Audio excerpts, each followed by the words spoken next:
With the voice of the Tigers, Jeff Thomas.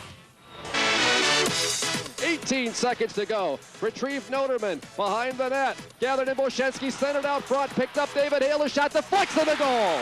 10.9 seconds left, and the Sioux have tied it up. The bad bounce goal off the shins of Joe Cullen and Scott Pulaski made this tie feel like a loss. For 2 straight years, the Tigers had gone to Grand Forks, North Dakota without a victory. Sena picks it up, fakes the shot, throws it through traffic. Cullen out front, shot, save. Pulaski a shot, save, rebound, goal! Pete Sena!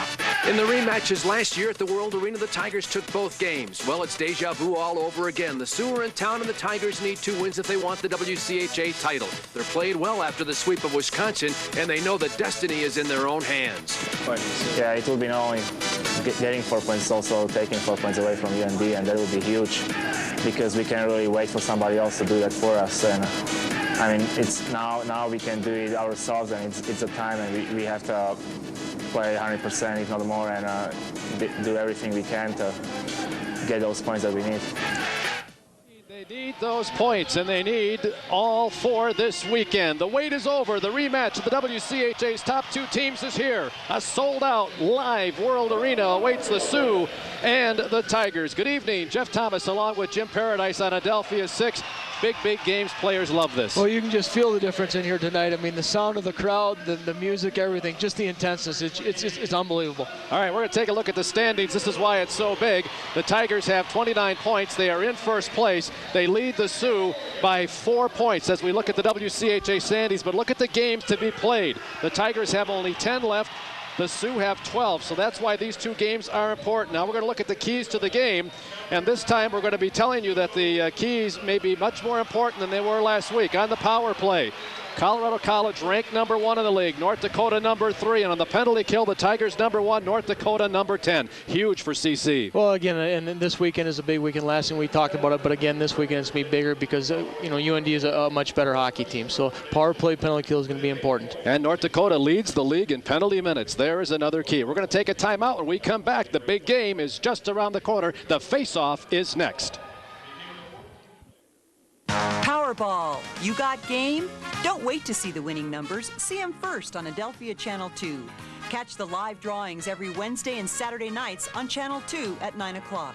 Proceeds from Powerball stay right here in our state, benefiting your parks and recreation. It's your ticket to a more beautiful Colorado. Be the first to see the winning numbers. Live every Wednesday and Saturday at 9 o'clock on Adelphia Channel 2. Powerball. It's powerful stuff. Brought to you by the Colorado Lottery. You'll score every time with the hottest and latest sports apparel around from Team to You. We have the largest selection of jerseys, hats, and gifts around. Team to You has every NFL, NHL, and Major League Baseball team in stock. And we offer the largest line of college team sports apparel anywhere. You can't miss with Team to You. Our knowledgeable staff can help you run down that perfect gift. No matter what team, Team to You is your one-stop shop. Don't go anywhere else. Go with the winning team. Team to You, corner of Boston Bluffs and Academy. Precision, accuracy, craftsmanship. Best Western Transmission. With Best Western Transmission's certified technicians and advanced technology, no one knows your transmission like the pros at Best Western Transmission. That's why we guarantee your transmission for as long as you own your vehicle and at a price better than anybody else. The best warranty, the best price. The best in transmissions. Best Western Transmission. When I wear black, even a little dandruff shows. And my old dandruff shampoo just wasn't cutting it. So I switched to Selsun Blue Moisturizing Shampoo. Doctor recommended for flakes and itch, with aloe and moisturizers for healthier hair and scalp. Never wear black without the blue. Selsun Blue. Here in Maine, my skin gets really dry, cracked, and itchy. So I'm a Gold Bond Lotion believer. Unlike ordinary moisturizers, Gold Bond Lotion is medicated, so it soothes my skin and stops the itch. Gold Bond. More than a moisturizer, it's medicated to heal dry skin.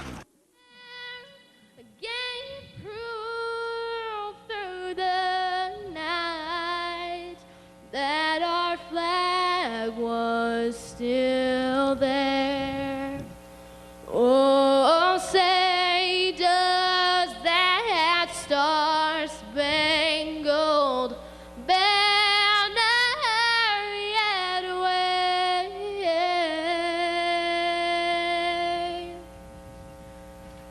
o'er the land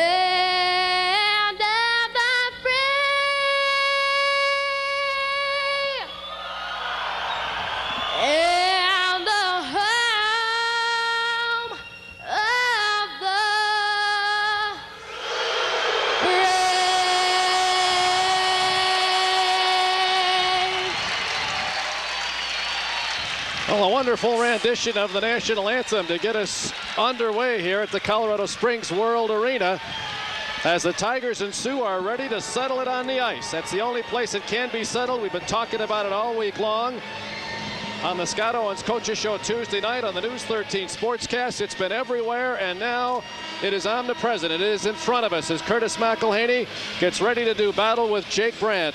Jim, there was one set of intangibles we didn't get a chance to talk to in the first phase of our pregame show, and that is that the Colorado College Tiger team has 14 players that have been to the WCHA Final Five or the NCAA tournament. North Dakota has 5. One of them is not playing, David Hale. The other was a role player by the name of Tyler Palmasino, who is not even on the trip. How important can that be? Well, I think it's very important, especially later in a game.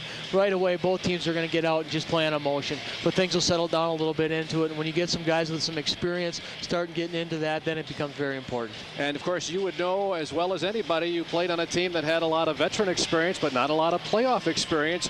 And when it came down to facing Michigan Tech, and I know you don't like to bring this up, I don't either, but that experience might have paid off if you'd been a tournament-tested team. Yeah, that was the end of my college career right there. But no, that's definitely, and you do. There's a different sense in big games, whether it's a playoff game or even a game like tonight. Tonight is playoff hockey. There's no doubt about it. What's going through the mind of this young man right here, Curtis McElhaney? I'll tell you what, as cool and calm as we've seen him play, I think it's more concentration, just focus on what's got to be done. The other thing is goaltending, and that is that Colorado College has the edge there by almost 0.4% on the saves percentage, and we see that North Dakota is allowing 0.4 goal more defensively. Yeah, I mean, when you're looking at the numbers, it's a big deal, and I think tonight one of the keys for CC is obviously going to be actually for both teams is going to be goaltending. Academy Fence, Olson Plumbing and Heating, Geico Direct, Centenary, Lithia, Colorado Springs, Jeep Chrysler. They are the sponsors, and now it's time for the fastest game in America. The battle of the WCHA Titans, North Dakota and Colorado College. We're underway at the World Arena. The Sioux going left to right across your television screen and your radio dial. Tigers in their traditional home white uniforms, Sioux in their traditional green road uniforms. And on the forecheck, Mason comes out of the corner, backhands it on McElhaney, and he makes the stop as North Dakota gets the first serious penetration onto the Colorado College net. Well, defensive zone is going to be important for both teams tonight. I mean, you got some good offensive players out there, and both teams are going to have to make sure that they play good, sound defense. Good 5-on-5, good 3-on-3 down low, beneath the dots. And now our first look at the ultra superstar rookie, Zach Parise. Tigers pitch it around him to get out of the zone. Sain on the right wing, backhanding it in, and the #1 line goes against the Parise line. Zach is hit in the hip with an attempt to lead them out of the zone, and the Tigers on the forecheck trying to free it up due. Alongside the net, though, it's grabbed by Matt Green and sent out. Here comes Parise one-on-one against Pricing. It dribbles towards the net, and McElhaney will stuff it behind the net. Centering pass out front is chipped just wide. We got a whistle, and we got a penalty coming. We got an illegal use of the stick, maybe not a penalty. It looks like we're going to get actually a penalty. It looks like it's going to be a slash against Pricing. No, they're going to call high sticking, and the Tigers are going to go down a man. Here in the first period, the Tiger penalty box has swung open. And let's see if Derek Shepard really is putting someone in the box, and now Pricing works his way over to the penalty box, and Colorado College with the first rush of Zach Parise into the Tiger zone go down a man. Well, you can see, Jeff, guys kind of giving a little too much respect. Tom Pricing, one of the best defensemen in the country.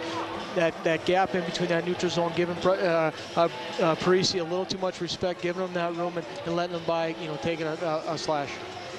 57 seconds in. Power play attempt for the Sioux. Launched by Andy Schneider, blocked in traffic. Parise scores. Parise picked it up in the slot after the shot ricocheted off the Tigers' defense, and North Dakota takes a 1-0 lead in the game's first minute and 4 seconds. Parise left all alone in the slot, and as we have found out early, he can finish. Curtis McElhaney looking at him one-on-one, and Parise's first shot on the net finds the back of it. Well, I think CC being a little back on their heels right away to start this game, and it's too bad because they're in their own building. They got a good crowd. They got to come out and play their game, not worry about who they're playing against. But you can see on the penalty, getting back on their heels, not playing as aggressive as they usually do, and pay for it. Parise scores his 19th of the year. It's a power play goal. Tigers on the penalty kill for charity. Don't contribute any money this time. Tigers need now to come back and get some pressure on Sembita. The two defensemen in the lineup. Schneider gets one of the assists, and David Lundbohm gets the other. Icing of the puck. Will take a timeout. Come back to the World Arena. Face off in the Sioux zone. When we return, it's 1-0 North Dakota. Skate into the future. Surtich Ice Center offers top-rated learn-to-skate classes. Get some lessons. Join 8 30-minute classes with a student ratio of 8-to-1. Registration ends January 27th or when all spaces are filled. Free skate rental on the day of your lesson and 5 free admissions to our public skate sessions. Specialty classes include baby blades, hockey for fun, and coffee club. For more information, call 385-5983 or check us out on the web. Back to the World Arena and a full house. Good Tiger crowd. Quiet at the moment. Awaiting a face-off in their own end as North Dakota wins the draw and launches it off the stick of one of the Tigers into the crowd. Curtis McElhaney bracing for the face-off. Tigers come up with it. Attempt to roll it out of the zone, broken up, then gathered in for a moment by Frischman, and then he's hammered into the boards, and the Tigers actually have iced the puck on the attempt to go into transition. North Dakota 1, Colorado College nothing. If you've just joined us, a power play goal. The Tigers #1 in the league on the penalty kill. North Dakota #3 on the power play, and the first battle of the special teams is won by the Sioux. Well, we talked about it. Special teams are going to be important, but again, I think CC's got to get back to their game. Right now, they're kind of back on their heels. Got to get some big hits in, get a kid like Stewart stepping up in the zone, knocking somebody over, and really getting the momentum back on their side. Parise was not with North Dakota when the two teams played in Grand Forks. Neither was Matt Green or Matt Jones. Tigers wheel up ice. Frischman gets in. Poke checked away, gathered in, and sent to neutral ice where it's gathered by Genoway. Genoway's going to launch. Knee pad saved by McElhaney into the corner. Rebound loose. Dug out by CC. Punched up along the near side boards. The forecheck of the Sioux keep it alive. Genoway in the corner. Tied up by Pricing. And Mark Stewart mops up. Circles the net. Chips it to neutral ice and beyond. And the Tigers have iced the puck again. With 17:33 left in the first period, we'll take another timeout. We'll come back to the World Arena. Face off in the CC zone with the Sioux leading 1-0.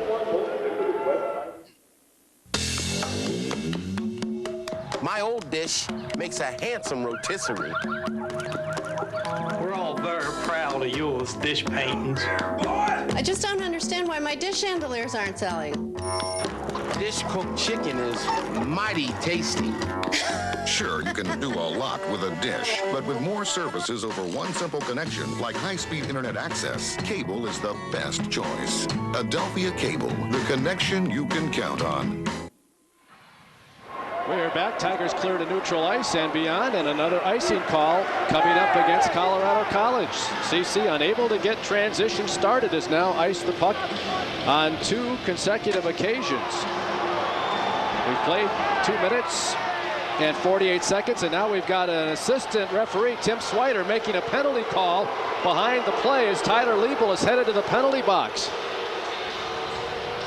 A collision in the North Dakota end. And let's see if they're going to make this coincidental. Tim Swider, the assistant referee, is making a call that will put the Tigers down a man here, but it might also put the Sioux down a man. Let's see if it's coincidental. David Hale out of this game with a temperature and the flu. Ryan Hale, his brother, who is the captain of the team, over to talk this over with the officials, and we'll get the official results of this in a moment. But a Tigers now down 1-0. Will have to go on the penalty kill for charity with Tyler Liebel in the box, and he's got words for Tim Swider, and Swider is saying, let's watch it, or you might wind up with more. Well, Jeff, I didn't see what happened, but to me, it's not the assistant referees to make the call in a big game like this. If there's something after the whistle and somebody's not bleeding, then I mean there's no reason for a call. So I think it's time for the referees to put the whistles in the pocket and let the guys play. This is unsportsmanlike conduct being called against Liebel. So the Tigers now have to kill off another penalty. The first one resulted in Zach Parise's 19th goal of the season. Tigers pick it off at neutral ice. Noah Clark to Sena, and the Sioux have to go back to their blue line. Schneider near side to Lundbohm. Lundbohm gets around Mark Stewart, drops it for Boshenski, but he has hip checked off the puck and cleanly played out of the zone by Tom Pricing. Brandt trying to put his team in transition, gets a piece of it. Sent to the blue line, brought in, poke checked away at the point. Tigers get it out. Sioux have to get onside. Frischman knocking one player down and then delivering to Laux, who sends it back towards the blue line. Schneider tries to send it deep, and Pulaski intercepts and sends it deep. Tigers doing a good job at the penalty kill right now for charity, brought to you by Equity Lending. Equity Lending will donate money to charity every time the Tigers kill a penalty. Sioux dump it deep. Icing is waved off. Crowd thought it should be a call. Puck pops up behind the Tiger net. Picked up by Frischman, tries to clear, kept in at the right point by Lineweber. 43 seconds to kill. Shot in traffic, deflects off McMahon to the far side, and the Tigers send it to the Sioux blue line. Lineweber intercepts it, sends it back deep into the corner. Canzanello on it for CC. Wraps it around McMahon, then goes down hard with McMahon. Sioux center shot just wide of the net. Quickly set up at the top of the zone. Launched by Fuhrer, was off the mark. Tigers battling for it along the boards. 16 seconds left on the power play. Free in the corner. Laux picks it up, whacks it up the far side and out of the zone. Lineweber can't keep it in. Joe Cullen in pursuit. Short-handed. 5 seconds left on the man advantage. Cullen plays the body, trying to tie up the puck to allow Liebel to get out of the penalty box, and the Sioux bring it in as the penalty expires. Far side corner. Tied up. Four-player battle for it. Along the half boards.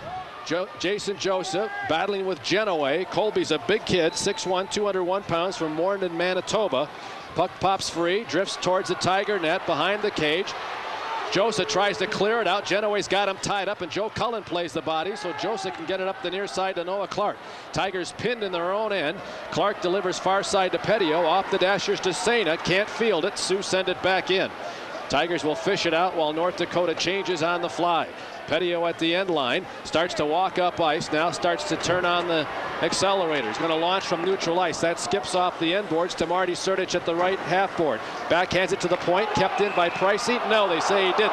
Sent down low, and offside whistled by Tim Swider. Not a popular official at the moment, with 14:21 left in the period and the Sioux leading 1-0 after the unsportsmanlike conduct call against Liebel. A tough call on the line, but I think that really was offside, Jim. Oh, yeah, no, absolutely a good call on the line. I don't know about the call for the unsportsmanlike, but CC doing a good job on the penalty kill, coming out more aggressive, doing a better job in the neutral zone, getting the puck out of the zone, and really forcing, getting back on their game. Puck at the North Dakota blue line at the boards, punch deep. Tigers now will try to set up the forecheck as Matt Jones fishes it out, comes near side to Matt Green, and the Sioux break out, and Ryan Hale leads the rush. It's 2-on-2. He launches. McElhenney takes it in the chest and hangs on with 14:02 left in the period. The Sioux put unofficially their fourth shot on the Tiger netminder. The Tigers at the other end have left Jake Brandt alone. He has seen but one shot here in the first period. Well, I'll tell you, Coach Dean Blaze talked about transition at the beginning of the game, and right now transition being more of an issue for the CC Tigers. They're getting the puck into the zone, coming out to that blue line, not getting it deep enough so they get a forecheck. You know, turning it over. That way CC is got full go, you know, full steam ahead, and North Dakota's coming back with odd man rushes. They've got to get that puck in deep, start a forecheck, play with within a 5-man unit.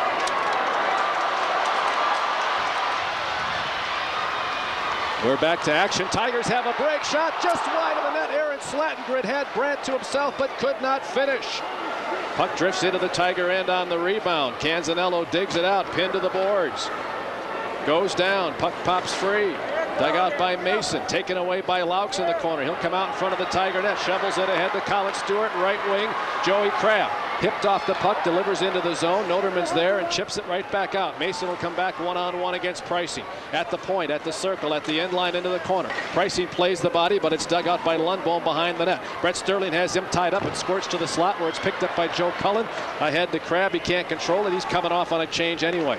Sioux pick it up at their own blue line, send it back into the corner. Down goes one of the Tigers. This is Sterling, no call. Crowd wants one. Sterling hops back up to get onside, picked up by Pricing high in the Tiger zone. Ahead to Cullen, sends it deep.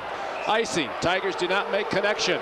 Crowd booing. Sterling went down, no call. Face off in the Tiger end. We'll take a timeout. 1-0 North Dakota, 12:50 to play. We'll be right back. Sinton quality checked fat-free milk. Healthy. Get all the nutrients of whole milk, but not all the calories. You're the best thing that ever happened to you. You lightened up, yeah, you've seen the light. Enjoy the great taste that won't go to your waste. Sinton quality checked fat-free milk. Delicious. Enjoy all the fresh goodness. Enjoy the great taste that won't go to your waste. Sinton quality checked fat-free milk. Higher standards, fresh taste that won't go to your waste. Off the face-off, puck comes to the point, drifts into the net, deflected down low by who else? Zach Parise. He's got 2. The Tigers have none. And the Rookie of the Year to be is dominating Colorado College in the game's first 7 minutes and 13 seconds. Well, Jeff, I mean, face-off, we talk about key face-off, especially in the defensive zone. Winning that draw is so important right there. Zach Parise beats Peter Saina on the face-off. Defenseman does a good job, just throws it to the net. Parise going to net, gets a nice tip, and you have to be so much on your game in the defensive zone. If you lose the face-off when you're a centerman, you have got to lock on the other centerman. You cannot let him get to the net, and right there, that's the case. He wins the draw, gets free, and goes straight to the net for a goal. Tigers, who have not lost on Friday night all season long, try to turn it on net. Pulaski has it blocked by Fuhrer. Sioux pick it up, roll it ahead Connolly, then to Fuhrer, who sends it deep.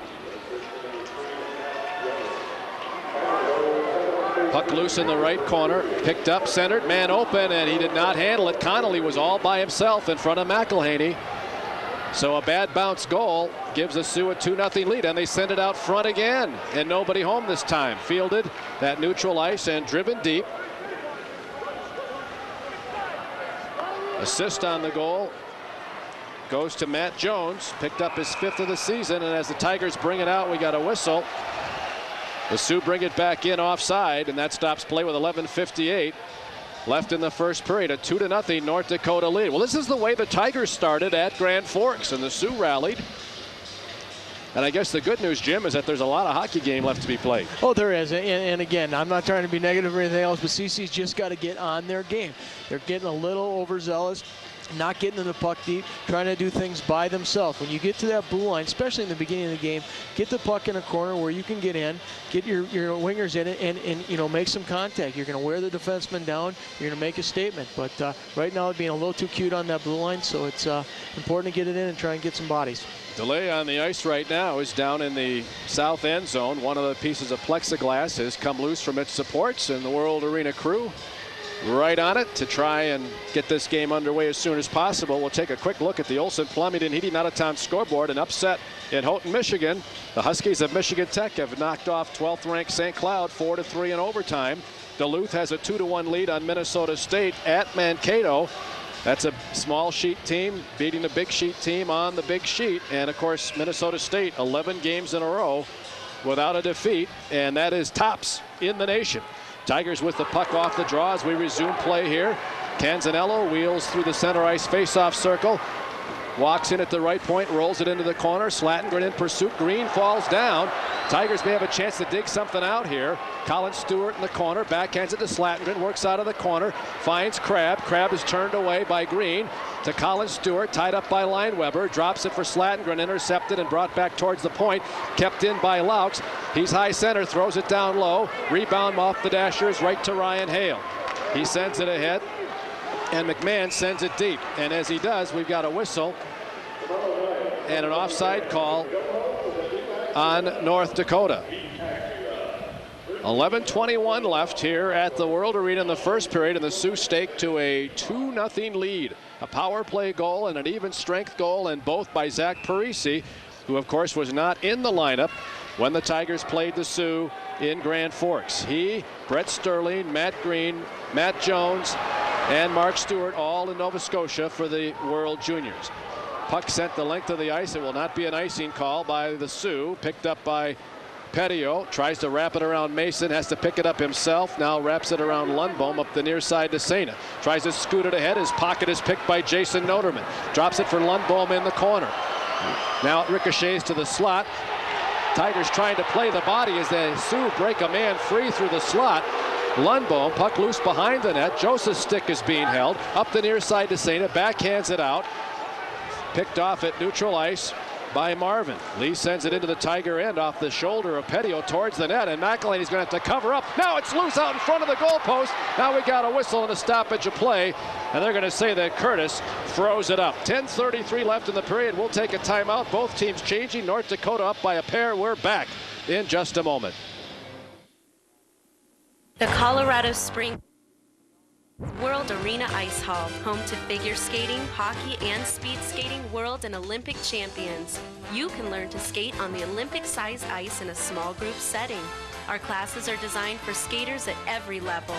We also offer learn to play hockey and toddler parent classes. For information, call 477-2152. Go online to worldarena.com or visit the Ice Hall today and learn to skate at the home of champions. That's a joke. As we come back, one of the Tigers decked alongside the net as Jake Brandt freezes the puck up against the goalpost. We've played 9 minutes and 39 seconds, and it looks like North Dakota may be going to the box. Got a roughing call on Matt Jones. So the Tigers will go on the power play for charity. First penalty of the night for the Sioux, and Jim, the Tigers could certainly use the man advantage because they haven't been able to do much of anything 5-on-5 in the early going. No, and that's hitting it right on the head. I mean, this is a good opportunity for CC to move the puck around, get some shots on net, and try and get some things going their way. But hopefully they take advantage of it right here. Tigers on the power play for charity. In the corner to Sena. Up top to Noah, then back to Peter. Noah at the half board. Up top, Canzanello, high center to Clark, fumbles it momentarily, goes to the corner to Sena, throws it down low. A deflection by Sterling, but it wasn't mishandled at all by Brandt. The Tigers have to go back into their own end to get started again. Up ice comes Sena, right point, backhands it off the Dashers to Noah Clark. Wheels against Marvin, gets down low, is taken down, puck goes to the corner, Sena and Notermann. Sena plays the body. Now the puck to Sterling, to Noah, to Sterling, working out of traffic. It comes to the circle, and an attempt to clear is blocked by Pricey. Puck free in the corner, dished up the far side, but Sterling backhands it right back into the corner. Digs it out, it comes high center to Pricey. To Canzanello to Clark, to Sane in the corner, comes out front. Now to Noah at the end line, fires wide of the net, across the end line to the near side. It'll be kept in by Pricey. Wheels into the corner to Sterling. Now they're saying it cleared the blue line, and the Tigers are offside with 54 seconds left on the power play for charity. Tigers will change up the power play unit. Dean Blaze will shuffle the checkers on the penalty kill unit. Face off on the dot across the North Dakota blue line. Olson Plumbing and Heating, CNC Sand and Stone, Hoff & Lee Real Estate, and Whitney Electric, all proud sponsors of the power play for charity. 47 power play goals so far this year, 11 more than a year ago.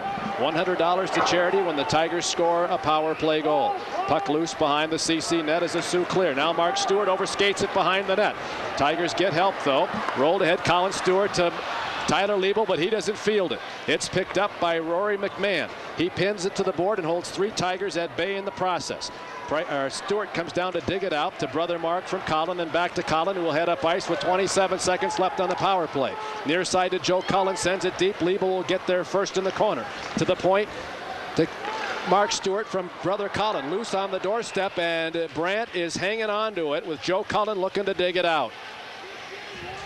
Good work in the Tiger end, Jim, to get back up ice, and Joe Cullen nearly had himself a deflection goal. Well, you can see a guy like Joe Cullen really coming out and knowing what this game's about. I know he had a big weekend when they were up in North Dakota, but you can just see the difference in his game tonight. He knows the importance. He knows the importance of his leadership, coming out, trying to win some faceoffs, getting in physical, and trying to make some things happen. Tigers bring the puck to the point off the draw.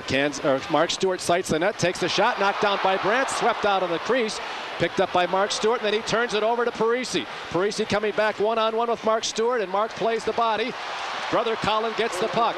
Power play is over. Tigers walk in. Joe Cullen pulls the trigger, and it's right in the middle of Jake Brandt, who sees it all the way and covers up. And Joey's a little distressed with himself that he didn't get up top with it. Well, I think he had the right idea. He just didn't get it, where he wanted. Good job by Mark Stewart stepping up on Parise on the boards, making the turnover, getting the puck up ice. CC coming down on basically 3-on-2 and getting a good shot on net. 1 for 2 on the power play for North Dakota. 0 for 1 for CC. Face off, near side circle. Frischman the draw to Petio, launches. That one is stopped. Rebound in front of Goolsby, doesn't see it. Picked up and backhanded out of the zone. Fielded by Petio, he whacks it deep. Tigers starting to put some traffic in front of Brant now. 6-6, the shots on goal, but the Sioux have 2 goals. The Tigers have yet to score. Puck loose at neutral ice in front of the Sioux bench. Gathered in by Pulaski. Comes in high center. Wraps it around one man in the corner for Frischman. Frischman comes at the half board. Centers down low. A shot by Petio just wide. Rebound comes up top. Oh, Petio was so close to finishing off. We got a penalty coming on the Sioux, and the Tigers are moving their feet, and the Sioux are moving to the penalty box. Well, you can see the difference. You really can. CC coming on, making smarter plays, getting the puck in deep. A great pass across to Richard Petio. Petio has him beat actually through the 5-hole. Must have hit the inside of his pad and kicked it wide. But a good couple shifts by CC. Lion Weber to the box. Tigers back to the power play for Charity, their second of the night. And after a furious start by North Dakota, the Tigers are starting to get their feet underneath them. They win the draw, but Pricing can't keep it in the zone. Goes back to get it. The Canzanello ahead to Noah Clark.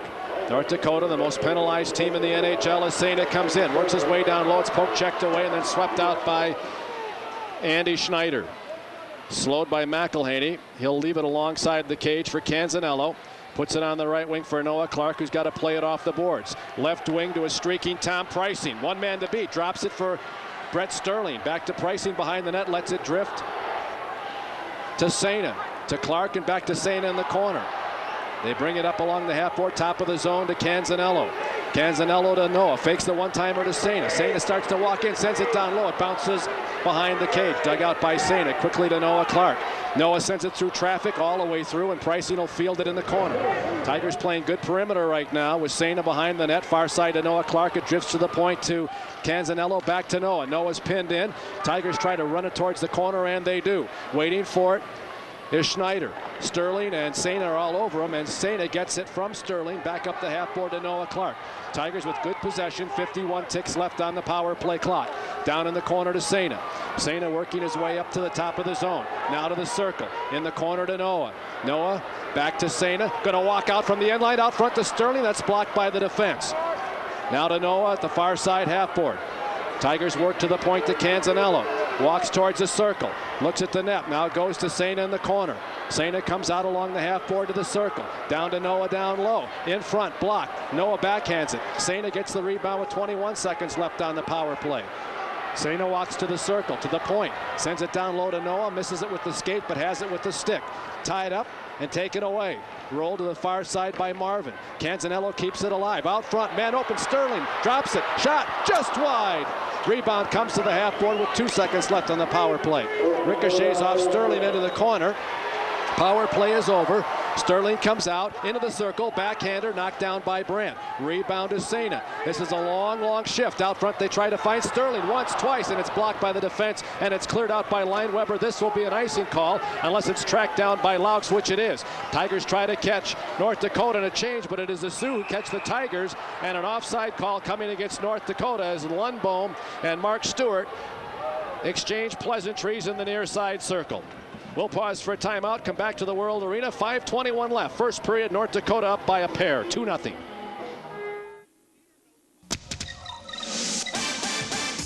Hi, everybody. Mike Boyle, host of the Restaurant Shows here on Adelphia Cable Channel 2 every Friday from 10:30 to 11, every Friday evening from 7 to 7:30, and every Saturday afternoon from 5:30 to 6. Join me as I take you on a culinary tour of some of the wonderful restaurants that we enjoy right here in Colorado Springs. We're going to have guests. We're going to show you the restaurants. We're going to give away some prizes as well. So join me every week for the Restaurant Show right here on Adelphia Cable Channel 2. Back to action with the puck in the North Dakota end. Sioux walk it up the right half board to get out, and they send it deep. Icing is waved off. The Sioux will dig it out. Boschensky in the corner centers it. Nobody trailing the play. It comes up top, flip down low. Parise tries to backhand it. It goes to the corner, swatted by Laux up the far side. Parise will get it in front of Mark Stewart. Runs it through the corner to avoid the hit by Stewart. The Tigers get a free gift behind their own net. Laux will head up ice, roll it on the right wing. This finds Slatengren. Aaron waits to be sure his team is onside, chips it deep, and the Tigers will make a change with 4:30 left in the period. Behind the Sioux net, Matt Jones, sophomore defender, throws it ahead to Genoway. Colby throws it behind the Tiger net. McElhaney plays it, rolls it up the near side, and quickly coming on is Connolly to try to keep it in, and he does. Goes behind the net. Josa whacks it up the far side. Sterling will try to chip it out. Can't. Sioux pick it up, and then Joe Cullen arrives on the scene to play Genoway to the boards, and it's dug out by Connolly in front of Josa. Joe Cullen ties up 2 players. Josa trying to dig it out, and it comes out to Connolly. Top of the zone. Drive kicked out by McElhaney. Rebound to Joe Cullen. Circles the net right to left. Comes up the left wing. Tries to clear it out. Can't. Tigers dig it out along the half board, back to Cullen. Dishes ahead to Liebel. Liebel wraps it around one man, and he breaks in. 2-on-1. Center, man open, fanning on the shot. Fanning on the shot is Brett Sterling. And a penalty is coming to the Tigers. Not only do they not get the goal, but they interfere on the way back, and the Tigers will have to go on the penalty kill when they could have had a 2-1 lead. They now will see if they can prevent a 3-0 deficit. Well, again, emotions getting a little out of control. Tyler Liebel doing a great job, makes a wonderful play on the blue line, makes a nice pass across. There's a fan on the shot. Puck goes into the corner, and Tyler kind of takes the feet out from underneath the defenseman. You can see on the replay here, he makes a nice pass across. Just fanning on it. I believe it was Sterling. Puck goes into the corner, and Tyler getting the stick on the leg and making a trip. Third power play chance of the first period for North Dakota. Tigers have reclaimed the shots on goal lead, but they are trailing 2-0, and they've got 2 minutes to kill on this power play. Now a minute 40 as they send it deep, slowed by Brandt. Sophomore goaltender from Roseau, Minnesota. He's 5'10", 167 pounds. .897 saves percentage as the Sioux roll it slowly in on McElhaney. Pricing takes the feed from Curtis. Rolls it up the right side, and it's sent out by Pulaski. 2:59 left in the first period. A 2-0 North Dakota lead, and they're on their third power play. They turn it over at the blue line. Mason trying to send it in, and Laux intercepts, sends it deep. They'll start from scratch again. Behind the net, Nick Fuhrer from Grand Forks, North Dakota. Stick handles to his own blue line. Noah Clark pokes it away. Sioux do not penetrate yet. They've got 56 seconds left on the power play as Lineweber goes back to Fuhrer. Fuhrer is going to launch it into the far corner. Soft drop off the glass where it's picked up and backhanded by McMahon near side to Notermann. The veteran goes back to the sophomore McMahon, who brings it up the near side to Notermann. Notermann looks inside, goes to McMahon in the corner. Turned away by Canzanello. He backhands it up the near side, then to the point. Lineweber scoots it to the far side to Fuhrer, who throws it down low, deflected by the Tiger defense. McMahon the rebound, up to the point, thrown down low again, shot and a goal. Textbook power play work.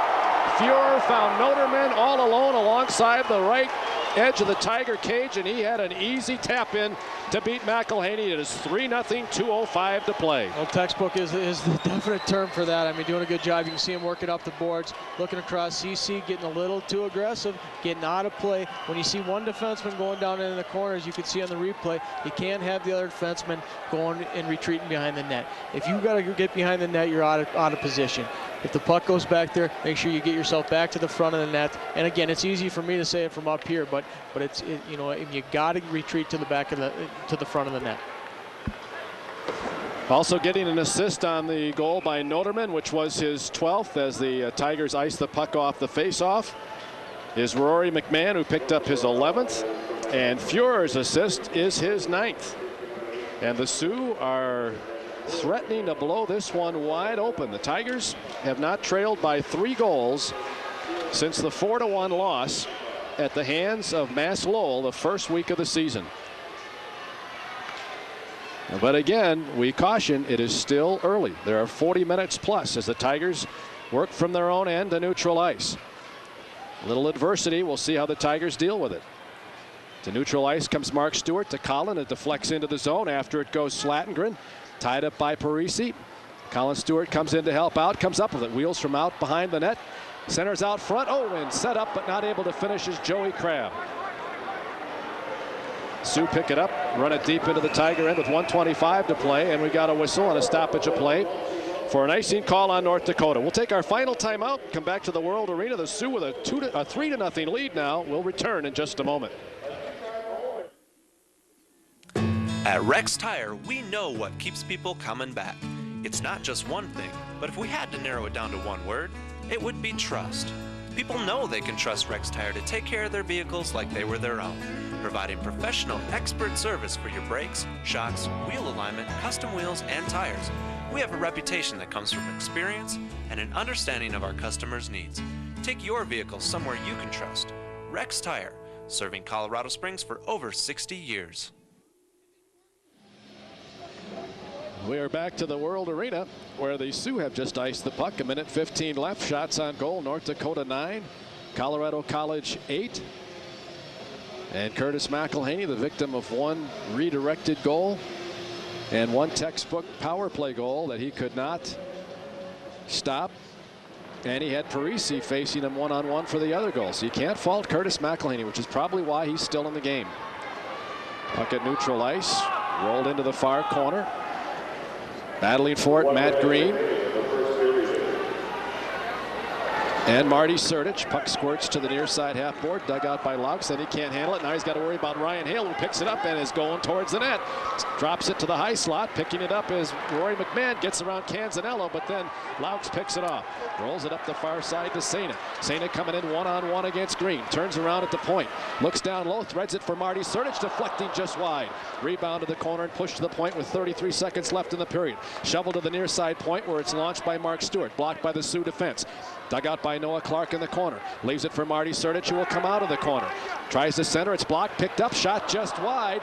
Down goes Brandt. Puck behind the net, and Hale picks it up. Brandt was vulnerable again. To the point to pricing. Tigers with a little buzz on here late in the first period. Down low to Sena. Backhanded to Surdich. Surdich tied up by Jones. Tries to deliver. With 6 seconds left in the period, it comes to Sena through traffic. Blocked behind the net. Mark Stewart crashing, looking for a tip-in. Puck comes up the near side boards as the first period comes to a halt, and North Dakota gets in the face of the CC Tigers and takes a 3-0 lead to the dressing room with 2 power play goals and an even strength goal. And the Tigers and Sioux head to the dressing room. One a very happy and proud team, the other wondering what it's going to take to turn it around. We'll be back for our first intermission programming.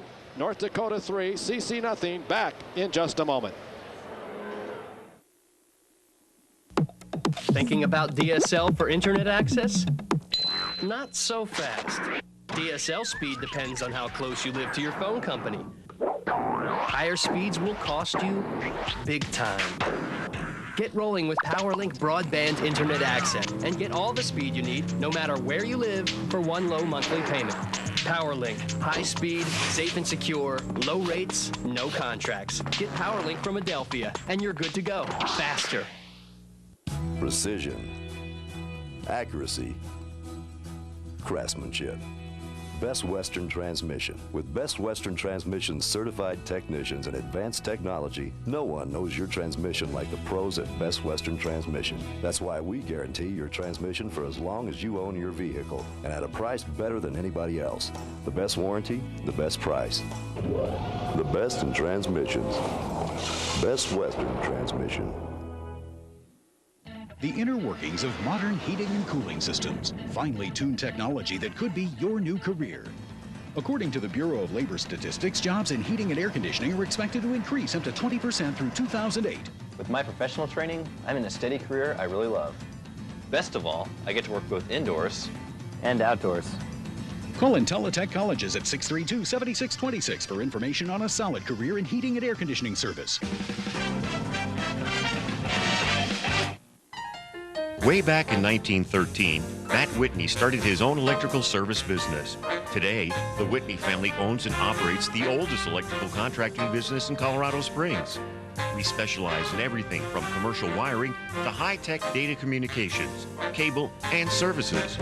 For almost 90 years, we've been proud to serve Colorado Springs and the southern Colorado area. Since 1913, Whitney Electric has been wired to the future. Welcome back to the Colorado Springs World Arena. North Dakota minus David Hale and Brian Kennedy due to injuries and illness. And the return of Matt Jones, Matt Green, Zach Parise to their lineup, Brett Sterling and Mark Stewart to the CC lineup, and so far the return of the rookies has been an all North Dakota show here tonight. Well, definitely. Zach Parise having a heck of a first period, winning faceoffs. The first goal I think was pretty lucky for him, standing there wide open. Curtis McElhaney not really ready for it. I mean, coming out of the net, but kind of surprised, to say the least. But again, a good start to a hockey game. A lot of emotion you can feel, and I think CC's got to control their emotion a little bit. And of course, that's one of the key elements of any sport or any walk of life, is being able to control your emotions. Tom Pricing thinks he's done a nice job of blocking a centering pass, and it ricochets right through the slot to Parise, who was left unattended. And then a deflection goal that McElhaney couldn't see through traffic. And then, of course, the third goal, which was a textbook power play goal that Notermann finished on. Yeah, and I think a big key to that is discipline. Not only just discipline and not taking bad penalties, but discipline like I was talking about on a faceoff. If you're a centerman and you lose that draw, Peter Saino loses a faceoff to Zach Parise. He has to stay with that guy. He cannot let him get to the net without being touched, and he does there. Parise goes to the net, tips it in for a goal. So I think discipline's another huge key. All right, let's go to the Tiger Tail, which is brought to you by Lithia Colorado Springs Jeep Chrysler and Academy Fence. You see the score at 3-0. Tigers, who were outshot at 1.6-1, did get 2 power play attempts. As you can see, the 2 North Dakota penalties, they were unable to capitalize. They're back within 1 shot on goal, but you see the difference in the saves, and you see the 3 penalties that the Tigers took there, Jim.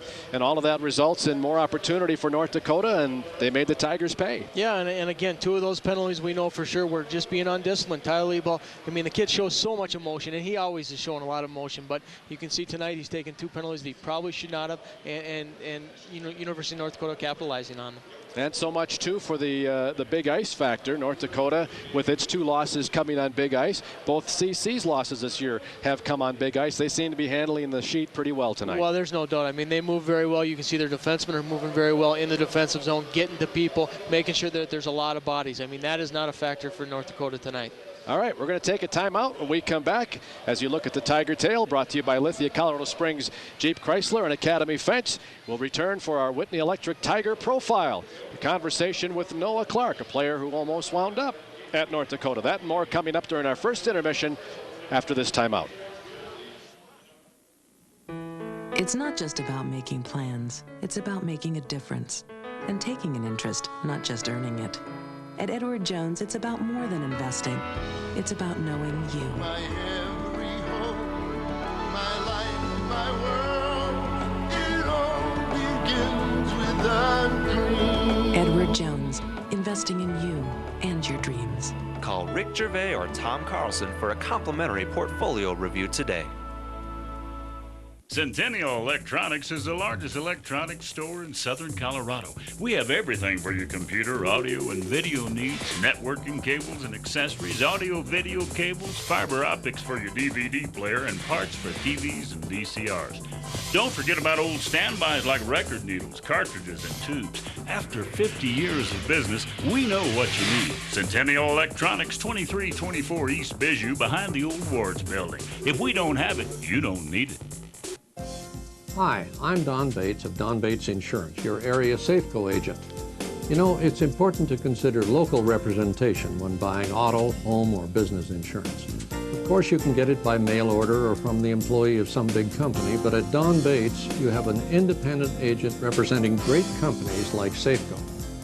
You get local attention from people who really care. We've been in Old Colorado City for 43 years, and we'd like to represent you. News 13. You often hear about crime, but not about the people who fight it. They protect your rights, your family, and your community. News 13 focuses on various people you normally don't consider to be crime fighters. If we weren't here, things would be out of control, and I don't think it would be safe. From the coroner to a forest ranger, and what the key factor is in fighting and determining a crime. Crime Fighters, only on News 13, Sunday nights at 10. Welcome back to the Colorado Springs World Arena. There you see the score, 3-0 after the first period of play. Our Whitney Electric Tiger Profile is a conversation with Noah Clark. And Jim, when Noah Clark doesn't have a point, the Tigers are 0-2-1. And so far, Noah Clark, nor anybody else for that matter, has a point. Now, I'm not coming down on Noah or any of the Tigers at the moment. I'm just making the point that right now the Tigers are trailing, and people like Noah Clark, Peter Saint, and Marty Sertich seem to be getting their feet back underneath them as the first period wore on tonight. Well, absolutely. I mean, you can see on the power play and even on the penalty kill there towards the end of that first period, guys starting to come on a little bit. But Noah Clark up to this point has had a tremendous year so far and really is a big key to where CC is. He is the assist leader not only in the WCHA but in the nation. He is already at a career high in total points at 41. And as we begin our Whitney Electric Tiger profile through the power of information, getting you closer to the players and the program, Noah Clark says that beginning with tonight, each game seems to grow with importance. I mean, like you said, each week is so big here, and the games mean so much, almost double points, this weekend, next weekend. So we're definitely excited to play North Dakota. I mean, 2 ties up there, it's tough to take. So, we'll be glad to get them on our home ice, and we just need to pick up wins. The team played so well at North Dakota, though, not to come away with a win. Do you feel you can play better? Are there some things that you want to do to be even more competitive this week? Yeah, I thought we played strong, but at the same time we had some breakdowns, especially, at the end of that second game where they came back and tied it up. So we'll definitely be using our speed a little more in the bigger rink, a little more room to operate, power play, more room, stuff like that. So we're looking forward to the series. Are you hoping you have that 6th man out there, too, such as North Dakota did, those 7,300 here, which were 11,000 there? Yeah, I mean, the crowd obviously plays a big role up there, and same, on our home ice, our crowd is great. They come out and support us, and we'll definitely be hoping for their energy, come Friday, Saturday night. You feel a little of that in the Wisconsin series last weekend? Yeah, they definitely kind of rallied behind, and there's kind of, games are sold out or games are, near capacity, and as a player, you just love to see that when you come out warm-ups, there's a lot of people in the stands, and you got the student section going, and just full capacity. You can't ask for more than that. Well, you had some success personally at North Dakota, and you are a senior. And I know that you and I have talked a little bit about what seniors need to do in their senior year. Is this another one of those I've got to get it done weekends? Yeah, I mean, this is just huge for the. You look at this. We're tied for the league. Or we're 4 points ahead, but 2 games at hand. So I mean, this is just a huge series, and we definitely need seniors, and not only seniors, but just guys stepping up, all over freshmen, 3 seniors stepping up and showing that, we can play with these guys. Lots being made, too, of the 2 freshman defensemen that are returning to North Dakota that did not play you when you were there, and, of course, Zach Parise, the forward, who was not there. Does Noah Clark worry about the presence of those people on the ice, or do you just go up and down and execute your assignments based on the fact that there's a puck that needs to be moved? Yeah, I mean, those are 3 great players you mentioned, on the World Junior team, and, we had 2 guys out, too. But, you can't really worry about the personnel. You got, keep an eye on Parise, and, hopefully we can contain him. But at the same time, we have to worry about ourselves and get ourselves going and get our offense and our team playing as one. Does the bigger sheet offer you greater opportunity, both personally and as a unit with Peter and Marty, as opposed to what you faced on the smaller sheet at Grand Forks? Sometimes in transition, when you're coming through, North Dakota does a good job of standing up the blue line. So this way, you got the extra feet, however many feet it is, you can maneuver around and, use the corners to cycle throughout. So, they got a big, big D-core, but they're pretty mobile. So they're not going to be bad on the big sheet. They know how to play on it. So we're definitely going to have to come with the same intensity, but it definitely does give you more room to operate. You've played 2 more games. Stakes a little higher? Yeah, I mean, 2 ties, it's just huge right now, especially where the season's at, coming down. Each game is so much. So this is definitely, for both teams, it's, a big series, and definitely stakes are higher.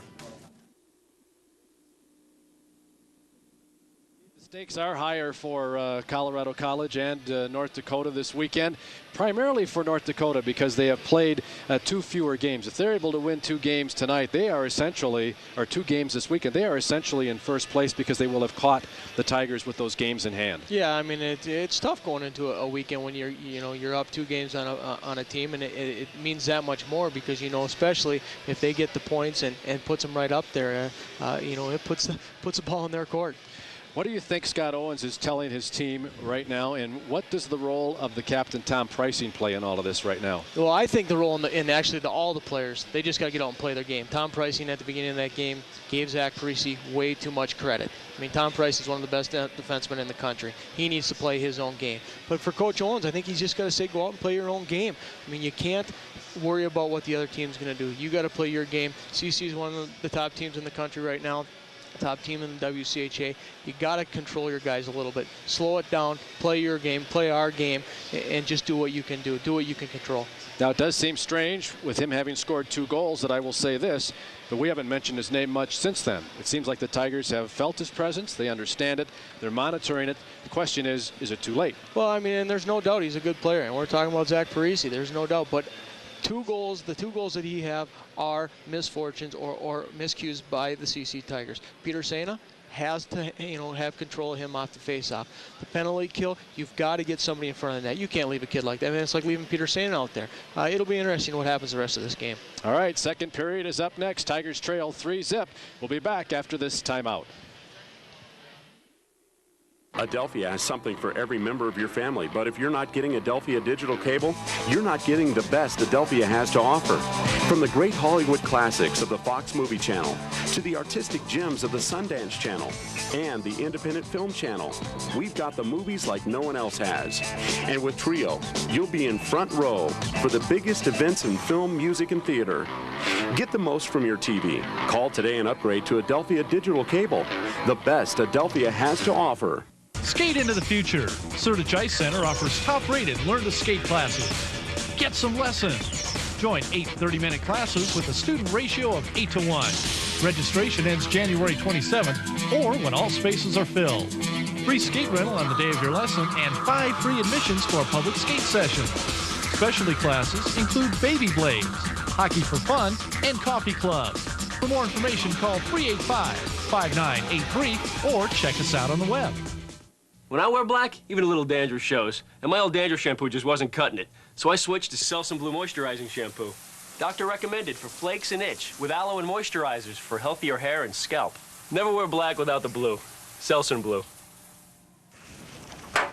Here in Maine, my skin gets really dry, cracked, and itchy. So I'm a Gold Bond Lotion believer. Unlike ordinary moisturizers, Gold Bond Lotion is medicated, so it soothes my skin and stops the itch. Gold Bond. More than a moisturizer, it's medicated to heal dry skin.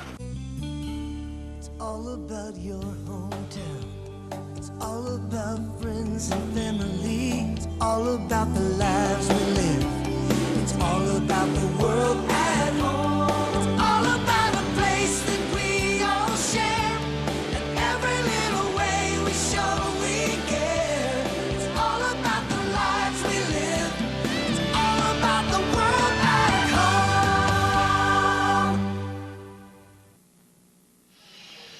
Welcome back to the Colorado Springs World Arena. There is Kumak, Curtis McElhaney. Not a whole lot of help in front of him tonight, Jim. And you talked about being a little more cognizant of traffic through the slot. Anything else that the Tigers can be doing? Are the forwards in need of being more involved down low as well? Well, I think it's just positioning overall in the defensive zone. I mean, you can see guys, especially coming back through that neutral zone also, just getting out of position, kind of puck staring, getting themselves a little too excited. I mean, your job as a winger is to get back in your zone and make sure you got control of your point man. Each guy's just got to do their own job, not worry about what their teammates doing, and go from there. I mean, you just got to play good, sound, positional hockey, especially against a great team like North Dakota. And I suppose Dean Blaze has an equally difficult task in the Sioux dressing room. You say, how can you say that with a 3-0 lead? He has to remind his players there's still 40 minutes. Yeah, well, and that's a huge key. I mean, they got to come out. They're going to want to come out and play, play as hard as they did the first period. But CC is going to come on. And we shall see as the Tigers win the opening faceoff. Roll it up the near side. Colin Stewart doesn't field it. It's brought in by Notermann. He's hip to the boards, delivers a centering pass. Picked up by Mason. Mason up top, launched. That deflects off of Joey Crabb wide of the net. Dug out by Colin Stewart in the corner. Throws it behind the net. Digging it out, Pricing. He's tied up by Mason. Sioux maintained possession near side, top of the zone. Thrown behind the net. Pricing has it. Backhands it up the far side looking for Colin Stewart. He's beaten to the puck, but he does get his stick to it, and out with it comes Slattengren. In at the left point. Works his way down low. It's poke checked away and thrown back up the far side by North Dakota's Lee Marvin. Sioux get out. Boschensky is leading the rush. One-on-one against Mark Stewart. He fires just wide. Boschensky was the leading scorer in the country when the Tigers went to North Dakota. He is the leading goal scorer in the country with 28 as the Tigers send it deep into the Sioux end. Rolled up the far side to neutral ice. It is not fielded. by Boshenski, and he takes a hit from Petio in the process, and the Sioux have iced the puck. We'll take our first time out of period number 2, bringing it back to the Sioux end for a face-off. Still 3-0 the score. We're back in just a moment. Take part in the Alternate experiment. Log on to alternate.tv. Check out new and different music. Register to win random Alternate junk like t-shirts, CDs, and posters. Email your favorite VJs and request the music that you want to see. New music, different music, your music.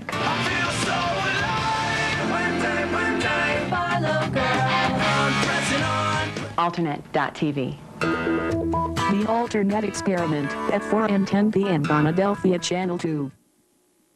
Coming back to action, Tigers penetrate the Sioux zone, set up the forecheck, but can't keep it in. As it comes out, it's swatted right back in by CC. Through the far corner, picked up by Matt Green. He's tied up there as Noah Clark and Marty Sertich dig in.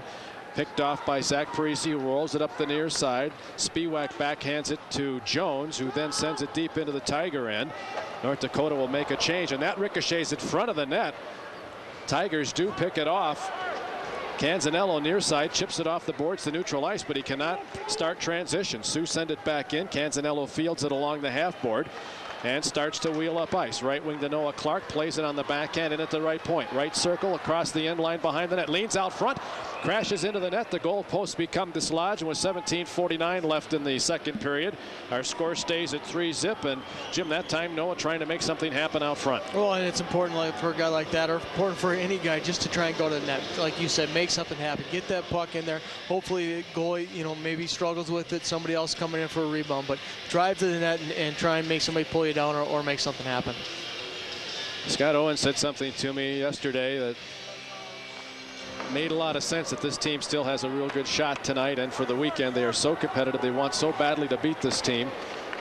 As they wheel out, Sterling fires. That hits the crossbar. Sterling tries to grab the rebound, and it's pushed just out of his reach by Fuhr into the Tiger end. Sterling with a quick wrister from the slot nearly beat Brandt. It creased the crossbar. Tigers break out of their own zone, and it's Sterling leading the rush, sending it deep. First down the scene line, Weber tied up by Liebel. Puck goes behind the Sioux net, rolled up the near side, picked off Pricing at the half board. Behind the net he goes with it. Dug out center, deflects off Sterling's stick to the far side. Trying to keep it in is Joe Cullen, but it's pushed out. Cullen plays the body. Canzanello gets the puck, then he's muscled off of it, and it goes into the corner. Dug out and backhanded up the far side by Pricing. Sioux take it away. Centered by McMahon, intercepted. Joe Cullen. Right wing, Liebel. He's got one man to beat. He's breaking in. He's tied up. He gets off a backhander. It's saved by Brandt. A rebound ricochets off Brandt. Then it's swept out of the zone by Ryan Hale. And the Tigers coming at the Sioux now and starting to apply some pressure. Dug out behind the CC net. We got a whistle and a stoppage of play. The Sioux have iced the puck again. We'll take a timeout. Back to the World Arena. Face off in the North Dakota zone when we return. The Colorado Springs World Arena Ice Hall, home to figure skating, hockey, and speed skating world and Olympic champions. You can learn to skate on the Olympic-sized ice in a small group setting. Our classes are designed for skaters at every level. We also offer Learn to Play Hockey and toddler parent classes. For information, call 477-2152. Go online to worldarena.com or visit the Ice Hall today and learn to skate at the home of champions. Face-off coming far side circle. Genoway wins the draw. Sioux cleared behind the net up the near side, but the Tiger forecheck keeping it in. Goolsby chipped away, grabbed by Goolsby again. Tries to whack it towards the corner, taken away, and out comes Connolly, but he's hipped off the puck by Goolsby. Frischman trying to go cross ice, has it broken up and sent deep by Connolly. Slowed by McElhaney behind the CC net, and Frischman will come up the left wing boards. Centers it to Pulaski, breaking in at the left point. Fights through a stick check, gets free in the corner with the puck. Comes out from behind the net, fumbles it momentarily, overskates it. Has it taken away, takes it back with the skate, hip to the boards, but the Tigers pick it up. Goolsby backhanding it back through the corner to Pulaski, braces for a hit, and the Sioux take it away. Andy Schneider throws it back into the Tiger end. This will be an icing call with 15:53 left in the second period. Tomorrow afternoon at 1 o'clock here, Chicago Blackhawks All-Star team facing the Colorado Springs Police Department in the first annual cancer charity game. All proceeds from the $5 tickets go to the Candlelighters, a group that helps children with cancer in the Pikes Peak region. The likes of Cliff Cora will be here. Dave Feemster, a former Tiger, Chicago Blackhawks alumni, facing the Colorado Springs Police Department here at the World Arena at 1 o'clock tomorrow afternoon. Tigers win the draw. Sena at the top of the circle. Now works free, fires right into the midsection of Brandt. He hangs on and seals off the post as Sena tries to create a rebound in the slot. Both Marty Surdich was down there and Noah Clark wheeling in from the other side, Jim. Yeah, well, good job by the whole line on that face-off. Doing a good job holding guys up. Peter trying to get on the puck and get it to the net. Like you said, could throw it to the net for a rebound and hopefully somebody stand there. But goaltender does a good job in controlling it. As you'll see Sena break to the net here. Tigers win the draw, but the Sioux get the puck. Mason racing in, tied up by Mark Stewart, fights off that check and throws it across the slot. Mason goes hard into the boards. Tigers get out. Pricing will lead it in through the corner, behind the net, slowed by Brandt. He's going to clear it up the near side. It comes to the point, kept in by Sena. Chipped towards the slot, knocked down. Tigers fighting through stick checks, bring it up top, and then a diving effort on the part of Mason clears it out. Tigers will dig it out behind their own net. Pricing waiting for his teammates to fill the passing lanes. There have been 4 shots taken in this period. The Tigers have all of them, but they still trail 3-0. Noah Clark going ahead to Surdich, intercepted, sent back in. Pricing backhands it off the end boards up the far side. Boshenski has it in front of Mark Stewart. Pricing's going to play the body, and that frees up the puck. Dug out by Quinn Filling, goes behind the net, and now coming down is Parise. Parise out of the corner to the top of the zone. Launched by Fuhrer. The shot is wide. Comes to the point. Matt Green sends it back down low to Boshenski. Centers it. Whacked away by Mark Stewart. Loose behind the net. Tigers clear it out. This will be an icing call with 14:37 left in the period. And the Tigers that time, Jim, just could not keep North Dakota off the puck. Well, I mean, North Dakota doing a good job and keeping that puck in the corners and playing some good body and keep their feet moving. But CC doing a good job on, when they're struggling a little bit, getting the puck out of the zone and getting a whistle. Face-off will come in the far side circle. If you joined us late, North Dakota off to a rousing start. 1:04 in. Zach Parise's 19th, all alone in the slot on the power play. 6 minutes and 9 seconds later, Parise again with a deflection goal launched from the left point. And then at 17:55, goal number 3 by Jason Notermann. Tigers in possession of the puck now, trailing 3-0. In the corner, Colin Stewart wheels out, fires a shot. It's blocked, and this one will ricochet the length of the ice. And Jason Josa will have to go after it. And now Ryan Hale beating down on him. Josa delivers to Petio. Petio backhands it ahead, gathered in by Slatengren. Tries to muscle it in. It's broken up by Lineweber right to Petio. He comes in at the left point, to the left circle. Looking to center. He now wheels behind the ice. Comes out front. He's going to take a shot. Fans on it. Sends it down low. Blocked in traffic. Rebound loose. Kick behind the net. Sioux pick it up. Petio had a great chance but could not get enough lumber on it. Puck loose at the blue line. Drifts to neutral ice. Gathered in by Sterling. Rolls it through the corner, where it's going to be picked up by Joe Cullen, who's just come on. Joe back to Brett in the corner. Brett wheels out of the corner. The puck is bouncing. He doesn't handle it. Sioux backhanded up the half board, and Sterling intercepts and sends it back through the corner. Joe Cullen wraps it up the far side, looking for Canzanello and for Liebel, and Tyler comes up with it, loses it. Sioux push it to neutral ice, and Laux can't quite keep it in. James, however, will wheel in high center. Hits Liebel, getting in, backhander, save, rebound, tucked up once, twice against Brandt, and Brandt denies him both times. Liebel digs it out in the corner, looks to come inside, fights through a stick check, turns away from behind the net, goes back towards the corner, wheels out of it again, comes to the slot, gonna get a backhander, he scores! Tyler Liebel, all by himself, he willed that goal, wheeling out from the corner, the circle on the backhand, a Sioux draped all over him, he buried it, Tigers have one back, it's 3-1. That has got to be probably the best shift we've seen all year by an individual hockey player. I mean, he had the control of that puck. First of all, he works down in the zone for about 30 seconds, controlling the puck, but comes out of the corner doing a good job. Got to give Joe Cullen a lot of credit for stepping in there, doing a nice pick and roll, coming off it, giving Tyler Liebel room to come to the net, and a great shot by Tyler Liebel, keeping it on the ice and beating the goalie on the short side. Tyler's fifth goal of the season. James Laux with the assist. His 12th, and the Tigers have one back, even strength. I think that assist minute came out on the breakout of the defensive zone. It was so long back, but a great shift. All right, Tyler Liebel working hard for a goal. One of the things we saw in North Dakota is the Tigers would have to work hard, and then it seemed like the Sioux would answer easily. The Tigers need to build on this. Centered by Goolsby. Broken up. Down goes Frischman. Puck loose out front. Kick behind the net. Sioux clear to the point and out, and they will have iced the puck. No, now they wave it off. Pricing will go dig it out. Tigers have outshot the Sioux 6-0 in this period. They're back within 2. Notermann at neutral ice. Backhands it towards the Tiger end. Picked up by Pricing off the stick of Colin Stewart. It goes into the right corner of the Sioux zone. David Lundbohm works it up the far side, then to neutral ice. Picked up by Mason. He sends it deep. It'll come up the near side. Well, Joey Crabb will try to beat Mason to the puck. 4 people come to the puck at the same time, and it squirts free. Goes off the skate of Colin Stewart. He and Aaron Slattengren had a 2-on-1 break. Tigers dig it out after ricochets behind the net. Lead to Crabb. 1 man to beat. Pulls up in the circle, dishes, tipped away, gathered in by Colin Stewart, throws it on net. Brandt the save. Rebound tipped out front by Slattengren. Cleared out, and Josa on the back skate picks it up at neutral ice. Tapetio in at the left point. Pulls the trigger. It's blocked by the defense. Rebound goes behind the net where it is picked up by Matt Green. Rolls it up the right side where it's gloved and then cleared by Mason. Comes to the backhand of Notermann, who sends it deep and then pays the price from Josa. Puck circles the end zone. Sioux in a change. Tigers Sena rushes up ice. Brings it in at the left point. Parise takes it away.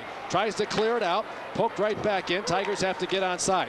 Cleared but intercepted by Noah Clark. In at the left point. Tries to wrap it around Andy Schneider. Schneider breaks it up. Puck cleared behind the cage up the near side to Fuhr. Having trouble clearing, he finally gets it to Boshenski, but then he loses it to Laux at neutral ice. Right wing for Noah. In at the right point. Drop pass to Sertic. Back to Noah. Goes off the inboards. Noah plays it behind the net, is tied up by Schneider, trying to fight free, kicks it to Sena. Sena wheels out from behind the net, throws it across the doorstep. Canzanello picks it up off the far half board. Down low to Clark, centers, looking for Sertic. Broken up, cleared the length of the ice. Tigers with a good buzz. The Sioux have iced the puck. 10:38 left in the period. Crowd comes to life. We'll pause for a timeout. Face off in the Sioux zone when we return.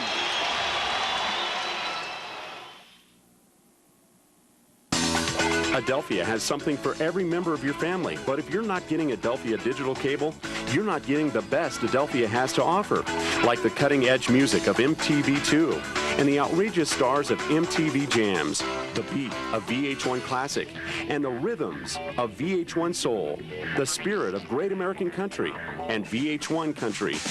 Get the most from your TV.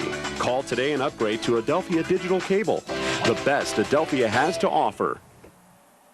As we come back, the Tigers score from the left circle. A drive, I believe, by Joe Cullen. And Cullen has brought the Tigers within 1.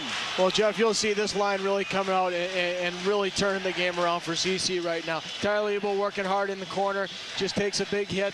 Joe Cullen steps out and takes a nice shot. And I don't know if it was tipped or not, but a great forecheck by this line, and the last 2 shifts have been just tremendous.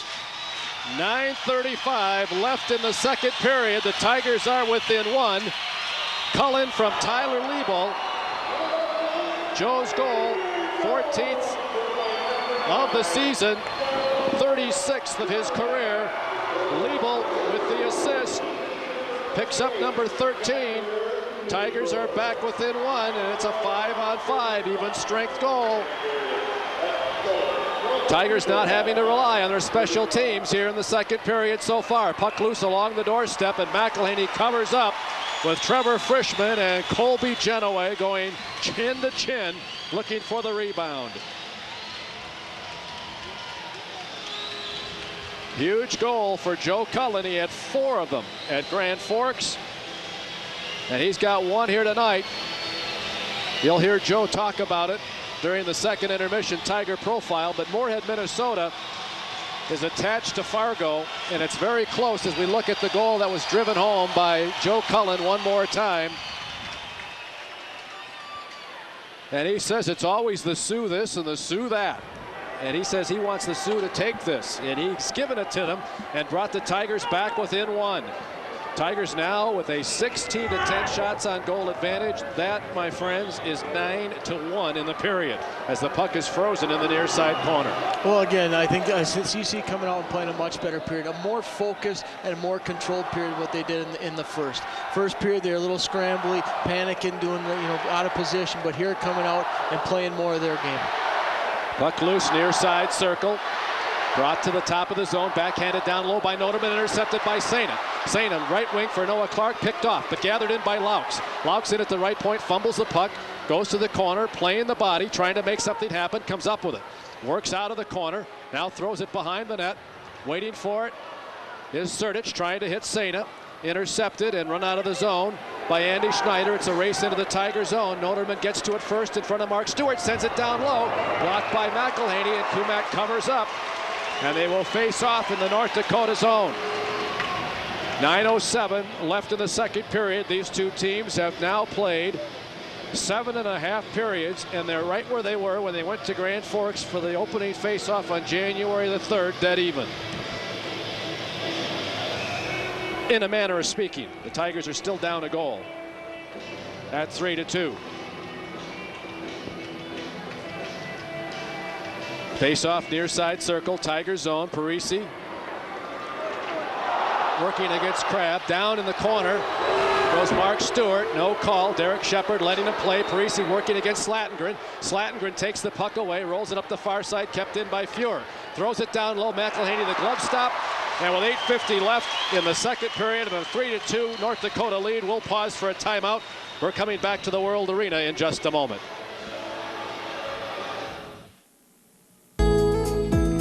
Wherever business takes you, First Bank is there. In the mountains, in the city, all up and down the Front Range. First Bank puts you in charge. With competitive rates, easy access to your money, and loans to help your business grow. You get personal attention for all your business needs. So bring your business banking to First Bank. First Bank, the Colorado bank for you. First Bank, check them out. As we come back, breaking in on the left wing is Brett Sterling, and taking him down is Colby Genoway. And I mean, that was blatant. They wrapped him up, hauled him to the ice, and the Tigers down a goal now go on the power play for charity. Well, I think here another good opportunity. We talk about obviously any power play is a good opportunity, but a good opportunity for Peter Sejna, Noah Clark, Brett Sterling to kind of get on their game.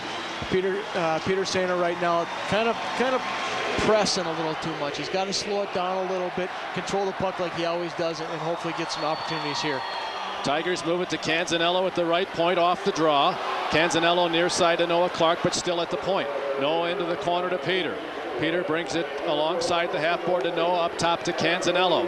Canzanello looking for the tying goal to Noah Clark. Fires, saved by Brandt. Rebound just out of the reach of Sterling, but he digs it out behind the net. Comes near side to Sejna, chips it to Noah Clark, who plays it with the glove, and then the stick back to the point to Canzanello. Right half board to Noah. First goes to Canzanello, then comes back to Sejna. Back to Noah in the circle. Fires. That's blocked. Down low to Sejna. Oh, he creased it off the glove and the crossbar of Brandt. Digs out the rebound. Picked up by Sterling. Through traffic. Near half board. Canzanello on the backhand at the point. Turns it around to Clark at the half board. Fakes the shot. Goes to Sejna. Turns it down low to Sterling, but it deflects off his stick to the half board. On his way down, Brett digs out the puck and gives it to Pricing. He launches off the chest of Brandt. Rebound. Picked off and cleared out, and Notermann runs headlong into Canzanello on the clear. Tigers still with a minute left on the power play, but they are working the Sioux end relentlessly. Ahead to Sejna, wraps it around one man. Far side half board, he digs it out. Behind the net near side to Joe Cullen, who's just come on. Cullen in the circle, now starts to walk in. Brings it up top to Laux. Laux brings it to the half board to Colin Stewart. Colin looking, then goes to Sejna, back to Colin. Colin looks inside, takes the shot, blocked. He retrieves it at the half board. He brings it up top to Mark Stewart. Now back to brother Colin, down low to Sejna. Sejna shovels it through traffic, tipped towards the net, and just off the mark by Joe Cullen. Sejna the rebound, near side to Colin Stewart. Colin at the half board, comes all the way up to the point. 20 seconds left on the power play. Top of the zone to Mark, throws it on net, comes off the dashers to Joe Cullen alongside the net. Cleared out by the Sioux as they pick it off in the high slot, and with 11 seconds left on the power play, the Tigers will start from scratch. McElhaney leaves it for Mark Stewart. 5 seconds left. Power play for Charity. Lead pass intercepted. Then taken away. Pulaski comes in at the left point. Power play over. Sends it down low. Joe Cullen trying to play it off the dashers in the end zone does. Chipped away by Parise. Brought up the far side. And as they try to break, they look for Boshenski. Off his skate, it comes to the Tiger end zone. Petio is there. Boshenski ties him up. Nearly takes it away. Petio plays the body. Frischman gets the puck. Tigers cleared up the right wing where it's played off the dashers by Pulaski. Pulaski threads it through traffic diagonally through the zone far corner. Petio's there to pick it up. Sends it behind the net. Dugout. Colin Stewart out front. Shot by Pulaski. Rob point blank range by Jake Brandt. Excellent playmaking by the Tigers though, as Pulaski did what he could and Brandt just beat him. Behind the net, McElhaney slows it for Joseph. Up the far side to Goolsby. Chips it out. Gathered in, Frischman. Coming in, one man to beat. That's Marvin. Gets the shot off. It's wide of the net. Rebound comes up the near side. The rebound to Pulaski. Tied up in the corner. It works its way up the half board and is cleared out. This will be an icing call on North Dakota. 5:42 left. Second period. Tigers within one. Crowd alive. Back for the face-off in the Sioux zone when we return. Adelphia now has news you can use, an informative program from experts on your health, home, family, food, and finances. It's interesting facts, useful and intriguing information. Plus, during the program, we'll let you know about websites you can visit for useful ideas, and we'll tell you where to send for free brochures and information packets. Adelphia's News You Can Use, Tuesdays and Thursdays at 9:30 a.m. and 7:30 p.m. exclusively on Adelphia Network Television, Channel 2. It's news you can use. As we come back, puck along the near side half board, backhanded by Joey Crabb just wide. Rebound comes up the far side half board, run into the corner, dug out by Pricing. You're seeing the near attempt at Pulaski trying to beat Jake Brandt. Now back to live action, puck at neutral ice, fished out by Colin Stewart. Wraps it around one man into the North Dakota zone looking for Canzanello, but it's broken up by Marvin. Oh, off the skate of Notermann to neutral ice, and he had a man wide open on the left wing, David Lundbohm, for a 2-on-0. Tigers fish it out behind their net, cleared up the near side, broken up by Notermann, retrieved by Sterling, goes back into the corner. Tigers bring it up the near side, but no design on the pass, and Spiewak picks it off in front of Canzanello. Tied up and taken down. There's the case where the Tigers are going to take a penalty because they were careless on the transition game, Jim. No, and there's no doubt. Andrew Canzanello getting a little too excited, getting up in the play, actually turning it over on the blue line, ended up with the whole North Dakota team coming the other direction, and then them getting in the defensive zone, being too lax on the passes and taking their time and not getting the puck out of the zone, and it cost them. First penalty of the period for Colorado College. It comes with 4:40 left in the period, and now the Tigers, who have fought back with the only 2 goals of the period, putting an end to the Sioux' 3 unanswered goal scheme of the first period, now have to make sure they don't surrender a goal here. Parise wins the draw. Top of the zone, Lundbohm takes the drive, blocked by Joe Cullen. It deflects over the glass and out of play on the penalty kill for Charity. Don't penalize your interest rate on your home mortgage or your second. Go to the experts at Equity Lending, proud sponsors of the Tiger penalty kill for Charity. Face-off will come top of the circle, far side, Tiger zone. To the glove side of McElhaney. Tigers win the draw, and it's an easy clear for Tom Pricing. That important winning of the draw, Jim, by Joe Cullen. Yeah, and again, the draws are so important. But going back to the offensive rush, there's so many times we see CC's defensemen jumping up in the play, and it's always worked for them, but there's always been a forward cover. And that time there wasn't a forward cover, and defenseman's got to stay back. Pricing takes a whack to neutral ice as the Sioux were just penetrating. They'll have to get back on side with 1:24 left on the power play advantage. Chipped along the half board, comes towards the point, kept in by Brandon Boshenski. High center in the zone, sights the net, takes the shot, save McElhaney, long rebound. Tigers clear to the far side, but not out. Kept in at the point by David Lundbohm. Throws it through the end zone. Pricing picks it up, golfs it up the near side, didn't get much on it, but it takes a funny bounce, and Joe Cullen is right there to finish it off. Puck goes behind the North Dakota net, and Colin Stewart coming in shorthanded, the leading goal scorer shorthanded in the country with 3, and the Sioux have to work around him to finally get it to neutral ice. Intercepted by Petio. Tries to send it ahead, moves it towards the blue line. Now it's broken up, and it comes to the near side point in the Sioux zone as Colin Stewart stays in the face of Chris Lineweber. Behind the net he goes to Fuhr with 38 seconds left on the power play. Rolled up the right wing. Lineweber comes in, throws it through the end zone. It's hopping, it's skipping, it's rolling into the corner where McMahon sends it behind the net to Notermann. Notermann brings it to the point with 25 seconds left on the power play. Lineweber fakes the shot, goes to the far side half-board to Notermann. Back up top to Lineweber. Drive, wide of the mark. Rebound up the near side. A dead bounce off the end boards. Colin Stewart saw it but couldn't clear it. And now it goes to the far corner with 10 seconds left in the power play. Pettio's going to try to freeze it up with Frischman to try and kill off the rest of this penalty. Now he whacks it up the far side. 2 seconds left. 1 second left. McMahon wheels out of the corner as the power play ends.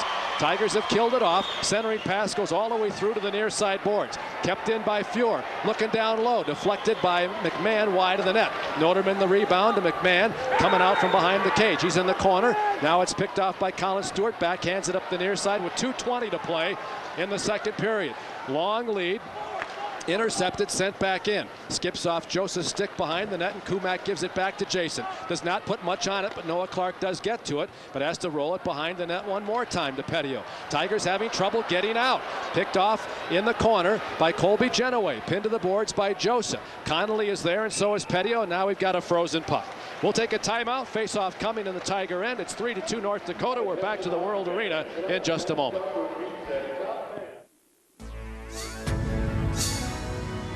In 1921, we invented the overhead garage door system. It's who we are. It's what we do. It's our name.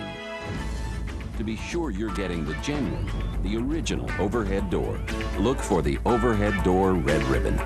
Overhead door, the only folks you need to know. Find us in your local yellow pages and look for the ribbon. As we come back, puck behind the Colorado College net, up the far side. Sioux keeping the pressure on here. Ricochets through the slot to the near side. Dug out by Zach Parise through traffic. Man open shot. Big save. McElhaney got a piece of it, and he dives out to cover up because there was no help. He robbed Boshenski point blank range.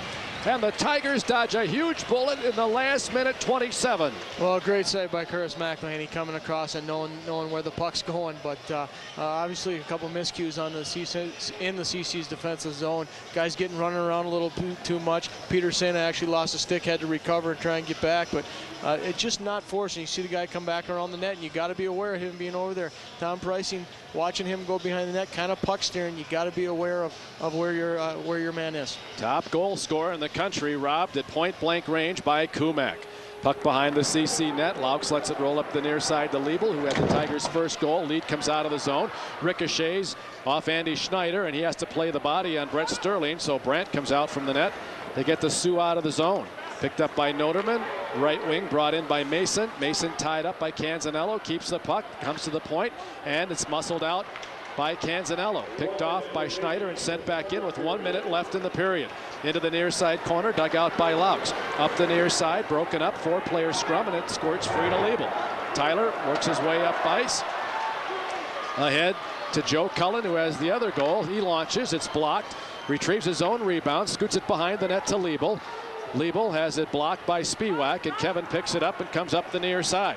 Now 35 seconds left as Mason rolls out of the zone, and they've got Spiewak coming one-on-one against Pricing. Shot, save, McElhaney, rebound loose. Dug out, turned into the slot. Ricochets to the high slot, picked off Slattengren. Tigers wheel the other way. Ahead to Sterling, tips it around one man, but it's blocked, and now returned to Brett, who brings it in at the left point, launches the shot. He's knocked down. Tigers bring it in, backhand it once, and Brandt does not know where it is, except that he's on top of it, and then puts it in his mitt.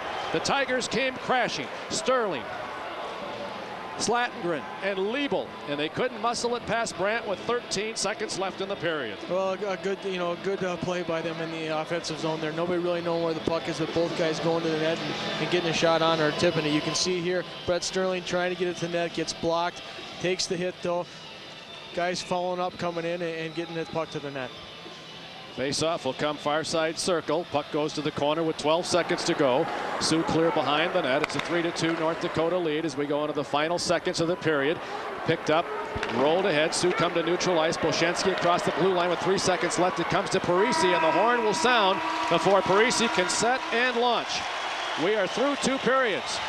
The Tigers have come back with 2 unanswered goals. The crowd is back on its feet. We've got a game again. 20 minutes left. We'll be back to summarize after this timeout.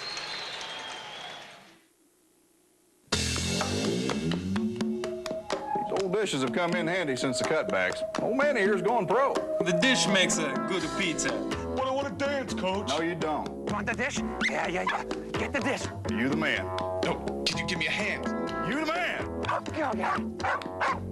Sure, you can do a lot with a dish. Yeah, you're the man. But with constant weather interruptions and signal problems, do you want to bother? Cable's your best choice. Adelphia Cable, the connection you can count on. Way back in 1913, Matt Whitney started his own electrical service business. Today, the Whitney family owns and operates the oldest electrical contracting business in Colorado Springs. We specialize in everything from commercial wiring to high-tech data communications, cable, and services. For almost 90 years, we've been proud to serve Colorado Springs and the southern Colorado area. Since 1913, Whitney Electric has been wired to the future. It's not just about making plans. It's about making a difference and taking an interest, not just earning it. At Edward Jones, it's about more than investing. It's about knowing you. My every hope, my life, my world, it all begins with a dream. Edward Jones, investing in you and your dreams. Call Rick Gervais or Tom Carlson for a complimentary portfolio review today. So who uses Black and White Auto? I know I do. Something about these guys just makes me feel at home. Family operated since 1955, they treat my vehicle like it's their own. Annie M and I take our work to Black and White. Their lifetime warranty even transfers to the next owner, and they guarantee an exact color match. They're the wizards. I use Black and White for their latest paint booths. My sealers, reducers, and clear coats go on smooth and dirt-free. I'll say. So who uses Black and White?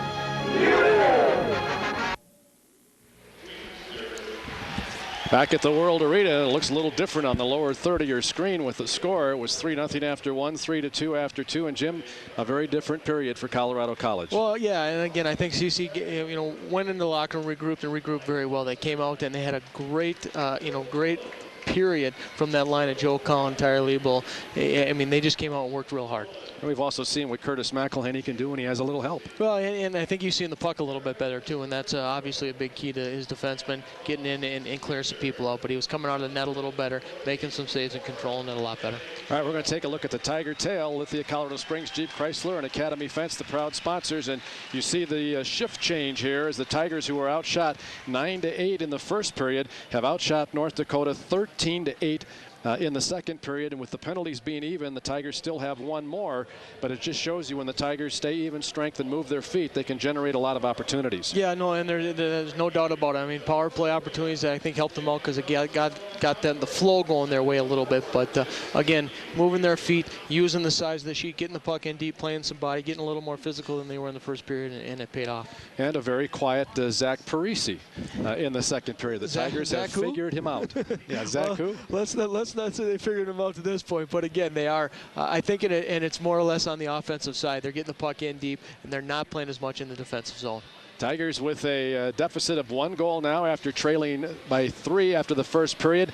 The goals scored by Joe Cullen and Tyler Liebel, and I think the Tyler Liebel goal, we might be able to look back on that depending upon the outcome and say that could be a huge turning point, because that was a marvelous, and we're looking at it now on the replay, the one-on-one effort by Tyler Liebel, just fighting through the bodies all over him and getting in and finishing it off. And there was about 20 seconds before the start of that replay that he was controlling the puck. I mean, working it down in the corner, changing directions, but Joe Cullen doing a good job too, coming in and throwing a little pick for him. And Cullen, of course, launching a shot from above the left circle that found the back of the net as well. And the Tigers have only 1 goal more to make up. And Joe Cullen will be the subject of our second intermission Tiger Profile. We'll take a timeout. That's the Tiger Tail. The Tiger Profile brought to you by Centenary is up next after this timeout. You'll score every time with the hottest and latest sports apparel around from Team to You. We have the largest selection of jerseys, hats, and gifts around. Team to You has every NFL, NHL, and Major League Baseball team in stock. And we offer the largest line of college team sports apparel anywhere. You can't miss with Team to You. Our knowledgeable staff can help you run down that perfect gift. No matter what team, Team to You is your one-stop shop. Don't go anywhere else. Go with the winning team. Team to You, corner of Boston Bluffs and Academy. Are you having lighting problems? Call Spectrum. Indoors or outdoors, Spectrum does it all. Are you having problems with your sign, or do you need a new one? Call Spectrum. Spectrum is a full-service sign contractor. Do you need a licensed electrician? Call Spectrum. From minor repairs to major construction, they also do computer cable installation. Spectrum is a full-service lighting, sign, and electrical company. They have fully stocked radio dispatch trucks with one-day service. Build a relationship with one company and see how their diversity means savings to you. When I wear black, even a little dandruff shows, and my old dandruff shampoo just wasn't cutting it. So I switched to Selsun Blue Moisturizing Shampoo. Doctor recommended for flakes and itch, with aloe and moisturizers for healthier hair and scalp. Never wear black without the blue. Selsun Blue. Here in Maine, my skin gets really dry, cracked, and itchy. So I'm a Gold Bond Lotion believer. Unlike ordinary moisturizers, Gold Bond Lotion is medicated, so it soothes my skin and stops the itch. Gold Bond. More than a moisturizer, it's medicated to heal dry skin. News 13. You often hear about crime, but not about the people who fight it. They protect your rights, your family, and your community. News 13 focuses on various people you normally don't consider to be crime fighters. If we weren't here, things would be out of control, and it would not, I don't think it would be safe. From the coroner to a forest ranger, and what the key factor is in fighting and determining a crime. Crime Fighters, only on News 13, Sunday nights at 10. Welcome back to the Colorado Springs World Arena. Our score at intermission number 2, North Dakota 3, Colorado College 2. Tyler Liebel and Joe Cullen notching the goals in period number 2 to put an end to the 3-goal unanswered streak by the North Dakota Sioux. And of course out shooting the Sioux by 5 shots in the second period. They're looking like they're pulling their act back together, as we talked about prior to our last commercial break. But now we want to talk about Joe Cullen. He's our Centenary Tiger profile. Centenary concerned about quality, and their product is quality-based or it doesn't go on the shelf. Centenary, the proud sponsor of the second intermission Tiger Profile. And as long as we're talking quality, Joe Cullen is one of those types on the big sheet that's more of the muck and grinding type. On the small sheet, he can be a terror. Yeah, and again, I mean, he has really stepped it up tonight. You can just see it. I mean, the physical play that he's getting into, winning face-offs, creating havoc in front of the net on a power play. I mean, just working real hard and showing his leadership. And as we talked to Joe Cullen today, we talked about perhaps a case of nerves. He didn't have it here as he launched this shot that defeated Jake Brandt and gave the Tigers one of the 2 goals in the second period. But Joe did tell us that he was nervous today. And the reason he was nervous, well, it had nothing to do about playing North Dakota. It had nothing to do with the fact that they're in first place and battling for seeding in the tournament. What he said that he was nervous about, it wasn't but for a lack of confidence. No, definitely not. I mean, we have a lot of confidence going into this weekend. It's just playing an important game like this always going to make you a little nervous compared to the teams that aren't as good as North Dakota. You told me before we started here to talk to your brother Mark last night, who I know really enjoys where he is, but he always loved a shot at the Sioux. Did you talk about the series at all? And if so, what did he have to say to you? We didn't talk about the one coming up. We did talk about the last one. He always knows that they're a physical team, and he always has felt their physical presence against him personally. So I think he kind of was happy that we didn't lose to him at least. So it was nice to tie him, that's for sure. Well, you were in the middle of it at North Dakota, both on the offensive end and the defensive end, delivering the hits. Are you expecting it to be very similar, or do you think there'll be a little more space this weekend? I think it'll be pretty similar. I mean, they're a fast enough team and good enough physical team to play the same way they do on this size ice sheet compared to their little smaller ice sheet. So I think it'll be pretty much the same as it was up in North Dakota. As long as you've played the game and your father has coached it and your 2 brothers have been involved in it, you probably could sit and talk for hours and hours about bad bounces, funny bounces, and things like that. I know there's one that sits in the back of your mind that you had no control over. Yeah. But how much has that eaten on you since January the 4th, though?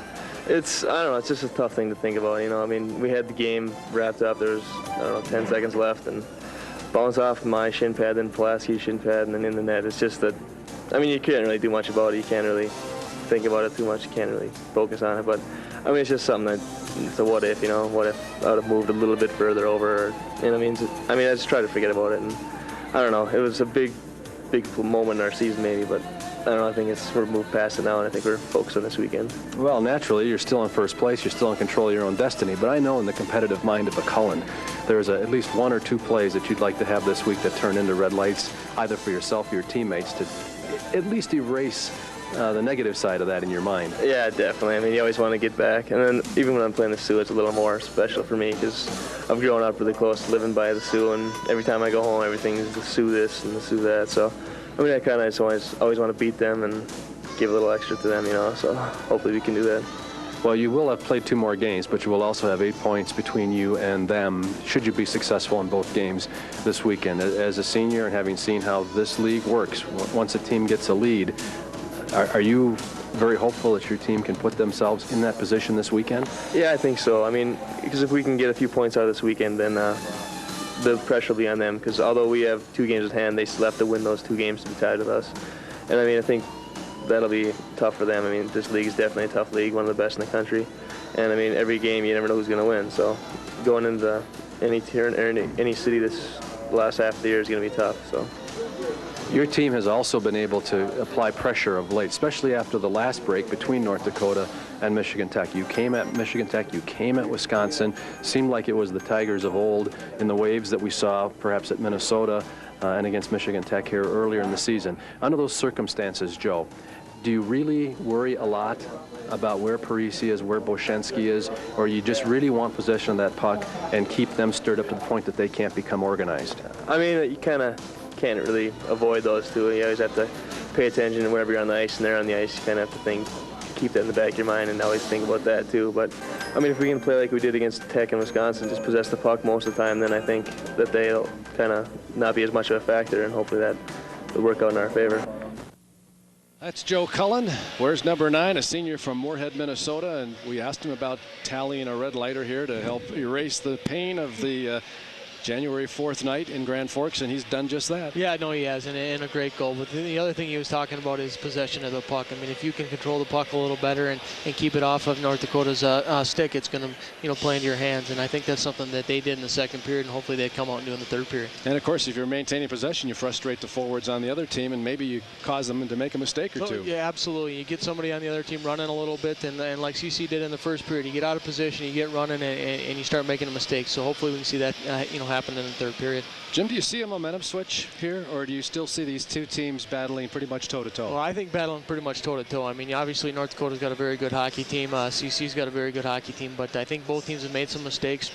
Their team was able to capitalize on it. So this third period, I think both teams, if they come out and play good, good sound hockey, good positional hockey, it's going to be a real battle, and it's going to be up to the goaltenders too. Well, that's kind of where the crowd fits in, because I imagine this crowd will be electric in the third period as opposed to the start of the second period when the team had to bring them back into the game. Well, you can feel the crowd coming on. I mean, obviously right at the beginning or going into the end of the first period, everybody's pretty quiet saying, wow, what are we getting ourselves into here? But they picked it up, the team picked it up, and everything kind of, got jumped on the train and flowed together. So hopefully crowd comes out right away. It helps being in your own building, but then again, if you can silence the crowd, it's a great feeling.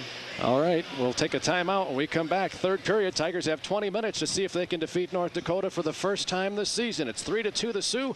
That's our Tiger Profile brought to you by Sinton Dairy. We'll be right back.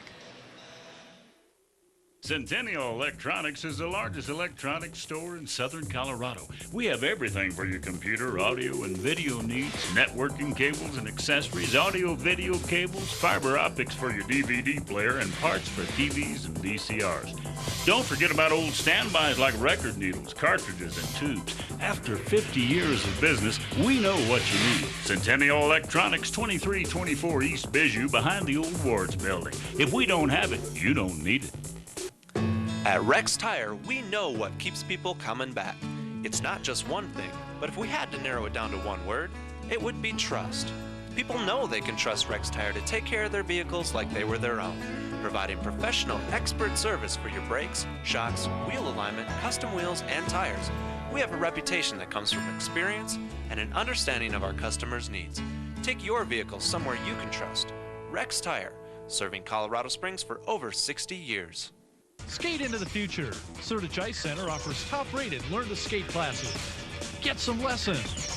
Join 8 30-minute classes with a student ratio of 8 to 1. Registration ends January 27th or when all spaces are filled. Free skate rental on the day of your lesson and 5 free admissions for a public skate session. Specialty classes include baby blades, hockey for fun, and coffee club. For more information, call 385-5983 or check us out on the web. News 13 voted Southern Colorado's best newscast.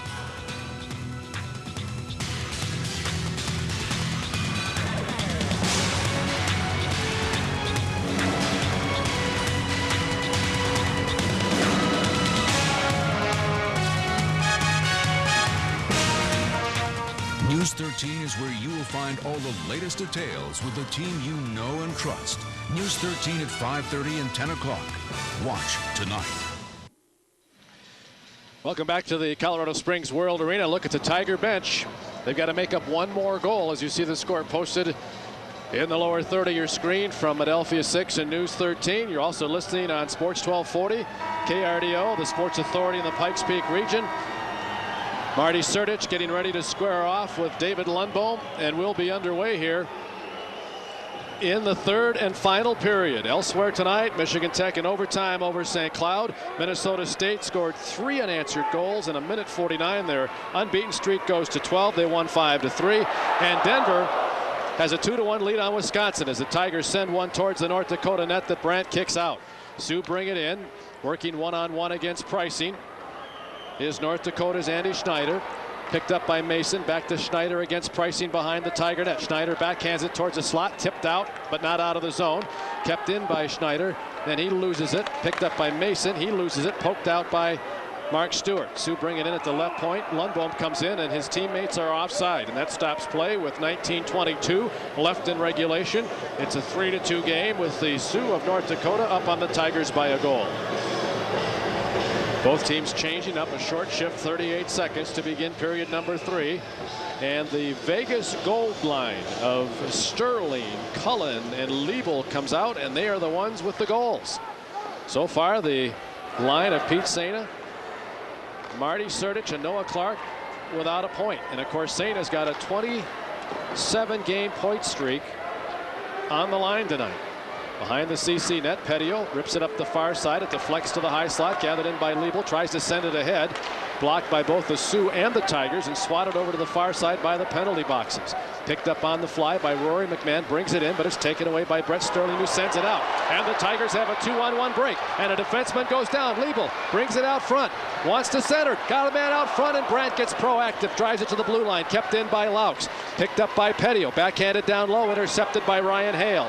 And the captain from Colorado Springs comes through center ice and sends it deep as the Sioux will change on the go. The Tigers with 2 good chances here early in the third period. Hipped off the puck is Laux by Boschensky. Retrieved, sent to the near side by Slatengren. Tigers roll it ahead. Liebel to Crabb, looking for Slatengren, intercepted and sent deep by Zach Parise. Out of the corner, Laux behind the net. Canzanello rips it up the near side, ricochets to the circle where it's picked up by Fuhrer, blocked by Slatengren. Finds Canzanello, and Andrew puts it up ahead off the chest of Joey Crabb. It comes in high center in the Sioux zone. Cleared out, but right to Pricing at the Tiger blue line. Thomas just hopped on. He walks in, drops it to the right point for Slatengren. Slatengren backhands it around line. Weber into the corner, retrieves it, sends it to the slot. Blocked, it dribbles across the doorstep. Picked up and backhanded out by the Sioux. Tigers Mark Stewart to Slatengren. Back to Colin Stewart. Shot blocked. Crabb tries to launch. Blocked. Dropped to the right point. It goes in! Brett couldn't stop it. Pricey from the right point. Got a lot of starch on it. Brett stopped it, but it trickled through the 5-hole into the net. We're tied. Tigers have come back from 3. We're even with 17:37 left. Well, I think right there is going to be a goal for big goal for Tom Price. Tom tonight's kind of struggling a little bit. And like I've said a couple times, one of the best, best defensemen in the country. I think he needed that to get his game going a little bit tonight, and it's going to help get his team obviously tied. But a good job by the whole line, really working hard. You can see in the rebound, well, it goes out to the point here, and the goaltender just having a little trouble with it. Squeaks through that 5-hole and ties up the game 3-3. Just 2 minutes and 24 seconds in, the Tigers have come full cycle. And now we are even. Pulaski in the corner trying to backhand it to the slot. Picked off by Schneider. Schneider backhands it cross ice. where it's sent in deep by Connolly. Curtis McElhaney slows it down. Petio picks it up, chips it up the near side to Goolsby. Goolsby off the dashers to the point where it's cleared out by Frischman. Picked up and sent back deep by Lee Marvin. Behind the CC net, dug out by Josa. Near side to Goolsby, tipped ahead. Up with it comes Frischman. Comes in at the left point, pulls the trigger, blocked by Jones. Comes out in front of the net. Tigers are crashing. It's loose on the doorstep, and the Sioux sweep it out. It comes in on Kumak, and he shovels it ahead to Canzanello. Tigers get up ice quickly as the Sioux make a change. In comes Canzanello. Goes to the corner with it. Chips it behind the net. Dug out and centered. Nobody home. Intercepted. Brought out by Mason. Tied up by Sena. Gathered in Lundbohm. Poke checked off his stick into the right corner. Notermann battling against Noah Clark. The goal for Pricing was unassisted as the Tigers' defensive captain has picked up his 18th goal of the season, 33rd of his career. Sent down low, Notermann's open, they've got him tied up and it's swept away by Laux. McElhaney denied him, he tried to center and Laux came crashing from the high slot and punched it into the corner. Tigers clear it out, best chance for the Sioux this period. Brought in high center in the zone, picked off by Laux again. Scoots it ahead to Noah Clark, to Peter. Gonna come in at the left point, fakes the shot, now fires, he hit the post! Oh my! He was inches away from taking the lead and extending his game point streak to 28. Sioux send it deep. Tigers are getting closer and closer to gaining control of this game. It's a 3-3 tie as four players collide at neutral ice. Loose along the boards, sent in. It'll come behind the CC net where Pricing will pick it up. Comes up the near side to Brett Sterling, backhands it to neutral ice.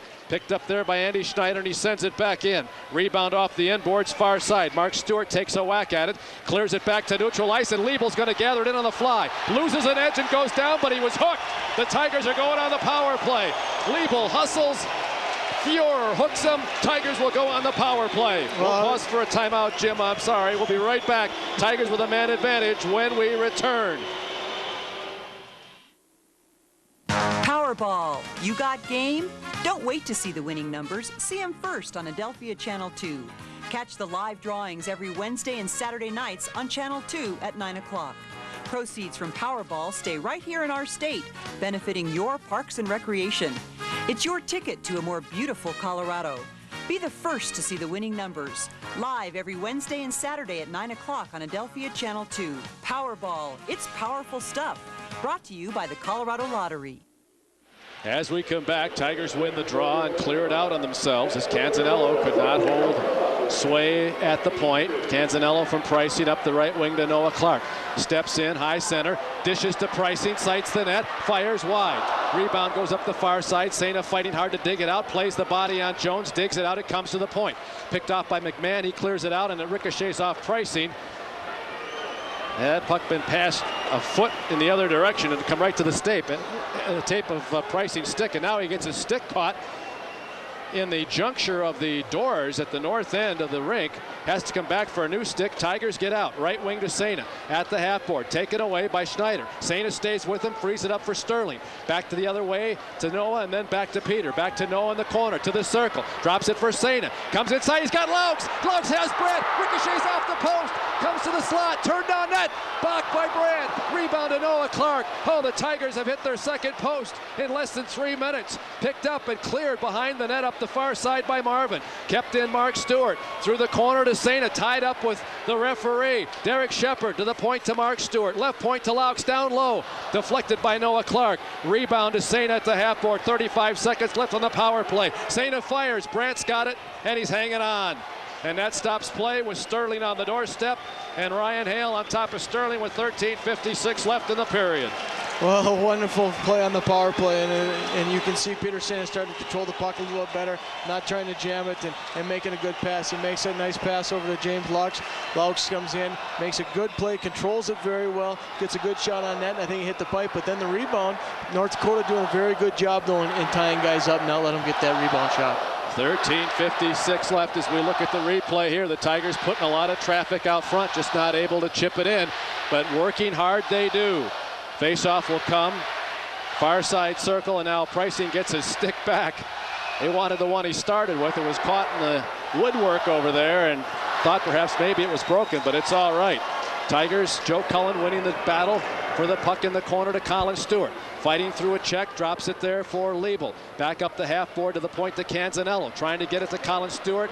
He has it taken away in the Sioux break 2-on-1. Tigers have to scramble back. Shot and McElhaney coolly, calmly gloves it and freezes it up with 13:38 left in the period. 12 seconds left on the power play. Both teams are changing. We'll take a timeout back to the World Arena where the Tigers and Sioux are tied. Get physical and get rolling with Red Mountain Sports, your one-stop inline shop. Everything for inline hockey, aggressive, fitness, and recreation skates and equipment. The whole family will enjoy a wide variety of sporting goods with friendly and knowledgeable service from Red Mountain Sports. Plus, everything you and the kids need for hockey, soccer, lacrosse, disc golf, even the hottest mountain and snowboards, as well as fitness, boxing, and yoga. Get physical with the whole family at Red Mountain Sports, 627 West Colorado. As we come back, the power play is over, and the crowd is booing here because the Tigers rushed up ice, and Mark Stewart put his big mid up to knock down a clearing pass.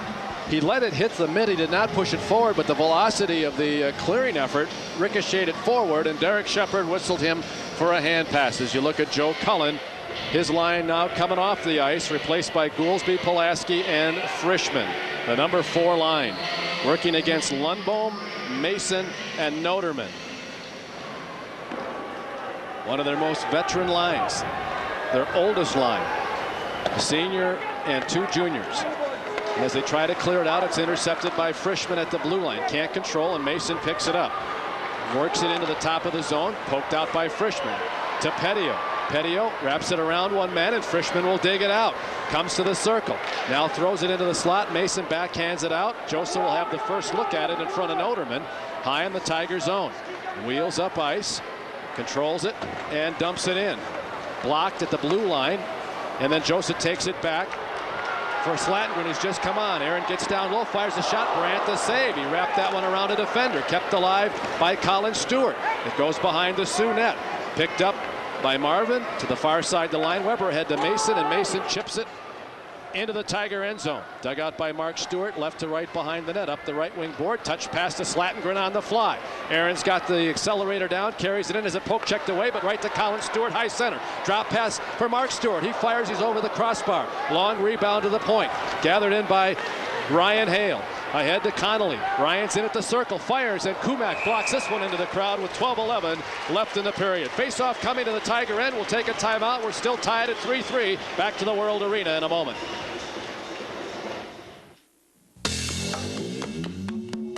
My old dish makes a handsome rotisserie. We're all very proud of yours dish paintings. I just don't understand why my dish chandeliers aren't selling. Dish cooked chicken is mighty tasty. Sure, you can do a lot with a dish, but with more services over one simple connection, like high-speed internet access, cable is the best choice. Adelphia Cable, the connection you can count on.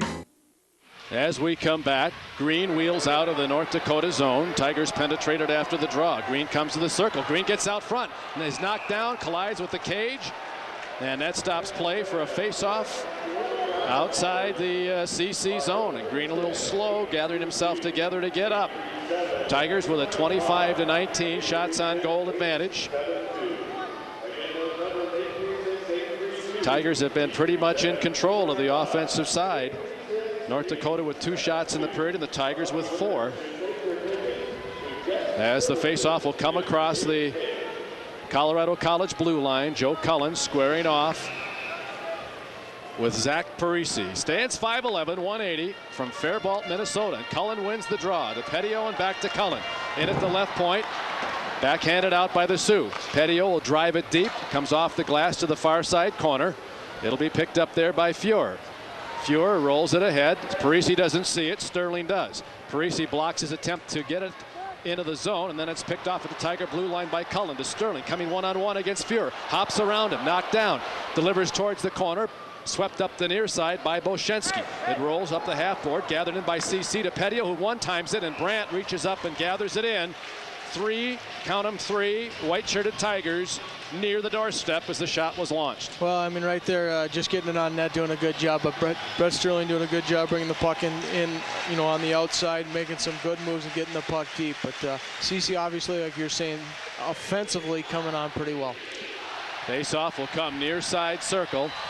Tigers trailed 3-0 after one period, 2-0 in the first 7 minutes and 13 seconds. It's been all Tigers since. Joe Cullen, Tyler Liebel, Tom Pricing. Pricing with his 18th. Puck cleared to neutral ice, whacked back into the zone by Mark Stewart, picked up by Mason, throws it alongside the cage, knocked down by McElhaney, picked up by Pricing, leaves it in the corner, and the Sioux pick it up.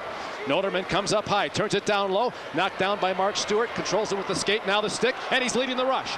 Comes in at the left point, looks to center, comes through the circle, leans, sends it towards the net. Pulaski can't pick it up. Gathered in and sent to neutral ice by David Lundbohm, intercepted by Pricing and whacked deep again. Tigers will change while the Sioux fish it out.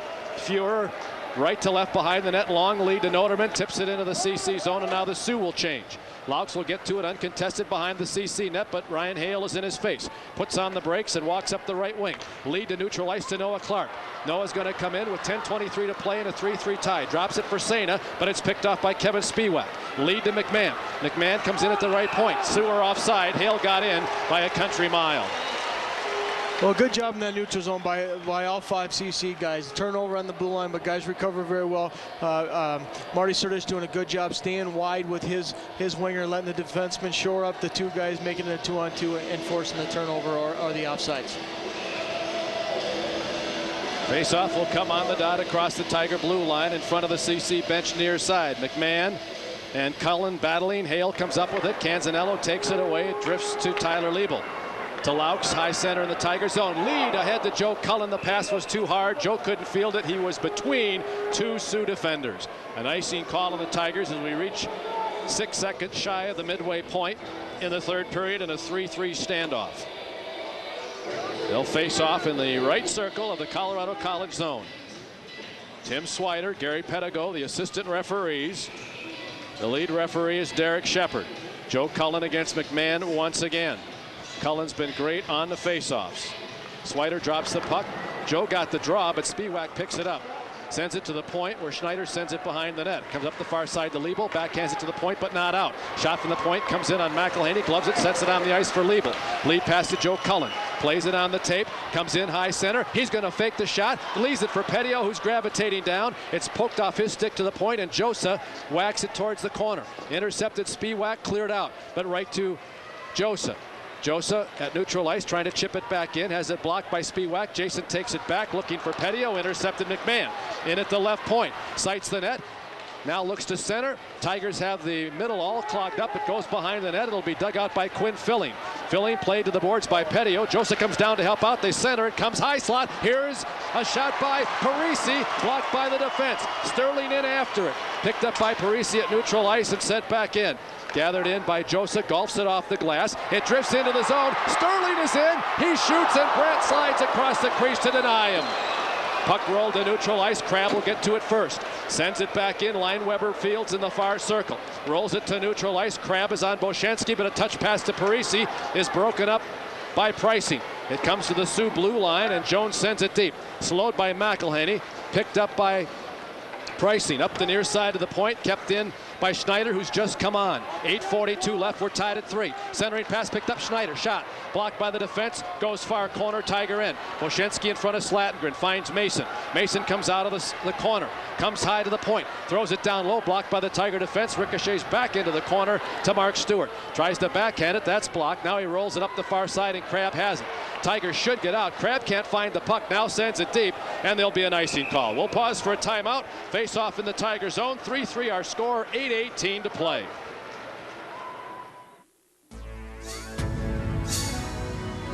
In 1921, we invented the overhead garage door system. It's who we are. It's what we do. It's our name. To be sure you're getting the genuine, the original overhead door, look for the Overhead Door Red Ribbon. Overhead Door, the only folks you need to know. Find us in your local Yellow Pages and look for the ribbon. Noah Clark comes in at the right point as we come back, drops it for Sena, blocked by Lundbohm. Sena takes it back, brings it up top, tipped to Canzanello. Now up top to Louts, going to pull the trigger over the crossbar. Rebound Marty Surdich out front. Noah Clark digging, he scores! Noah Clark! Noah Clark from Marty Surdich, set up by James Louts. Tigers have come full cycle. They've tied it. They've taken the lead. 7:53 to play, and the game is there for the Tigers now to win. Well, it's great to see Noah Clark get that line out, get the goose egg off the score sheet, because they've really been coming out and working pretty hard this period. James Louts firing the puck. I was going to give him a hard time because he fired it over the net, but it ended up working out very well. Comes off the backboards and out to the front of the net, and both guys standing there whacking at the puck, and Noah Clark getting it in. We'll see the rebound here. And we'll just watch Noah Clark dive in for this. This is giving everything. Sacrificing the body, he shoves it in. And the Tigers have the lead at 11:03. 12:03 of the third period. Assists to Surdich and to Louts. Sioux lose it at neutral ice. Picked up by Slatengren. Slatengren comes in at the point, sends it down low, blocked by the defense. Picked up by Quinn Filling. To Parise, one-on-one against Joseph, pulls the trigger, easy save, knee pad for McElhaney, soft touch with the pad two, to Petio, to Slatengren, right point to Crabb, launches, blocked, he's got his rebound, he fires on net, and Brandt's got it and will hold on with 7:14 left in the period. We'll take a timeout, face-off coming in the Sioux zone, listen to this crowd, the Tigers lead 4-3, and we're back in just a moment.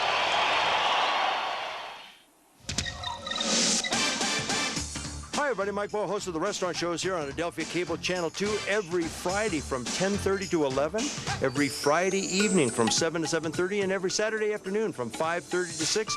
Join me as I take you on a culinary tour of some of the wonderful restaurants that we enjoy right here in Colorado Springs. We're going to have guests, we're going to show you the restaurants, we're going to give away some prizes as well. So join me every week for the Restaurant Show right here on Adelphia Cable Channel 2. Welcome back to the World Arena. While we were in the break, the Tigers came crashing the North Dakota net, and they've drawn a penalty on North Dakota. And with a 4-3 lead and 6:59 to play, the Tigers are going on the power play. Second time this period. You see in the penalty box Colby Genoway. 6:59 left. 13:01 to play. The Tigers with a chance to seize the moment. And Peter Sena, in front of a student section that is on its feet, roaring here at the World Arena, is ready to take the face-off against Rory McMahon as Derek Shepard explains to the captain, Ryan Hale, about that penalty. The Sioux bench wants to know what that was all about. And maybe get a little oxygen in the process, Jim. Well, I think it's a good play by the coaching staff for the Sioux to try and get a little oxygen, try and put a little stop on the bleeding. But hopefully CC stays with it and keeps coming on. Sioux kick it out of the zone. Ryan Hale in pursuit, shorthanded, but Canzanello's on top of it. Canzanello threads it through traffic to Noah Clark. Pass comes off his stick right to the Sioux. Matt Jones, and he sends it deep. Tigers on the power play for Charity. With 1:39 left on the man advantage and 6:35 left in regulation, they have a 4-3 lead. Ahead to Sena, wheels around one man, in at the right point, backs off at the half board, looks inside, now sends it down to Noah Clark in the corner. Noah brings it up top to Canzanello. Canzanello high center. Now gravitates to the left point as Noah comes to the right point. Down low to Sena. Inside shot. Saved by Brandt. Rebound dug out by Sterling. Sterling goes to the corner with it to Noah. Noah back to Sterling and then to Sena. Sena's in the circle to Noah at the half board. Up top to Canzanello high center. Lateral along the blue line, he comes to Noah, sights the net, fakes the shot, gets one man down, comes to Sena, fumbles it, picks it back up, has control, comes up top, looks down low, sends it down low, it's deflected, Sterling's got a backhander, Noah's got a backhander, Sioux sweep it to the blue line, kept in by CC, Canzanello a shot, deflected by Noah behind the net, and he tracks down the rebound. To Sena at the circle, touch pass to Canzanello, pulls the trigger, deflects over the crossbar. Matt Green digs it out, but sends it to the corner where Sena waits for it. 38 seconds left on the power play, high center to Price, and he launches, over the crossbar, loose on the doorstep, underneath one of the Tigers, picked up by Sena, into the corner it goes, McMahon picks it up, clears it out, and with 28 seconds left on the power play, the Tigers will shuffle the power play checkers. McElhaney leaves it for Mark Stewart. Stewart behind the net, near side to Laux. 5:17 left in regulation. The Sioux forecheck shorthanded. Right now, forcing the Tigers to play keep away with themselves. To neutral ice it goes to Liebel. 5:08 to go in the game. 8 seconds left in the power play. In wheels Liebel. He's inside. He's got a shot. Brandt the save. Rebound loose. It comes to the corner. Dug out by Laux. One of the Sioux has lost a stick. Comes free to Liebel behind the net. Power play over. Tied up with Srdich. Srdich comes out of the corner. Centers it up top to Laux. Sights. Pulls the trigger. Oh, he golfed that one like a 9-iron into the stands, and that'll stop play with 4:48 left in regulation. We'll take our last timeout. Tigers with a 4-3 lead. They haven't scored on the power play, but they have the lead, and that's what matters. We're back in just a moment.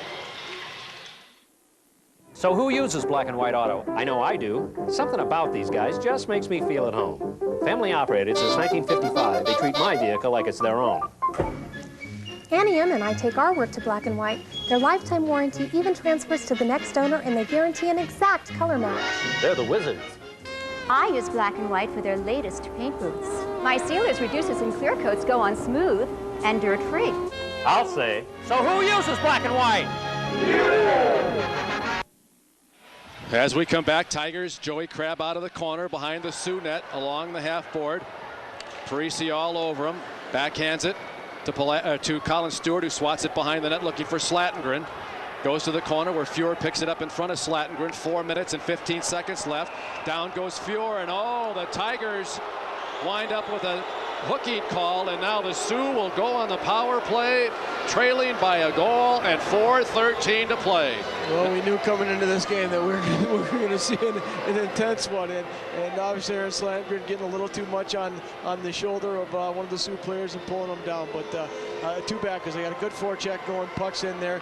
Kind of a penalty you don't need to take at this point in the game. 15:47 in. Tigers take their first marker of a negative kind in the third period. Frischman wins the draw, gets the puck, skates around Lineweber into the corner. Now he's going to try to hold Spiewak and Lineweber at bay, and finally Spiewak comes up with it. Ahead to Notermann, one-on-one against Mark Stewart, in at the right point. Stewart drives him to the half board. Sioux balance off. Spiewak to Notermann, back to Spiewak. Spiewak looks through traffic, up top. Lineweber fires, that's wide. Long rebound up to the right point. Pulaski playing the body, takes down Spiewak, and the puck is loose along the half board and frozen up. The Tigers have killed the first 35 seconds, and the game clock is down to 3:38. Tigers now with a 33-21 shots on goal advantage. The Sioux scored the first 3 tonight. The Tigers have been chipping away ever since. 7 minutes into period 2, Tyler Liebel. 2 minutes and 35 seconds later, Joe Cullen. 3-2 after 2. 2:24 into the third, Tom Pricing unassisted. And then just moments ago, the Tigers get the goal from Noah Clark for the go-ahead. Sioux try to center, blocked by Pricing, and he takes it away from Brendan Boshenski, the top goal scorer in the country, and rips it deep. And that, you'd have to say defensively, is a Hobie moment for one of the 3 Tiger Hobie candidates. Noah Clark intercepts a pass, tries to clear it out. It dribbles to the blue line, and it's picked up by Sena. He's coming back one-on-one. He is knocked off the puck on a big hit by Andy Schneider, but he keeps it. Gets back up, dishes to neutral ice to kill more penalty time.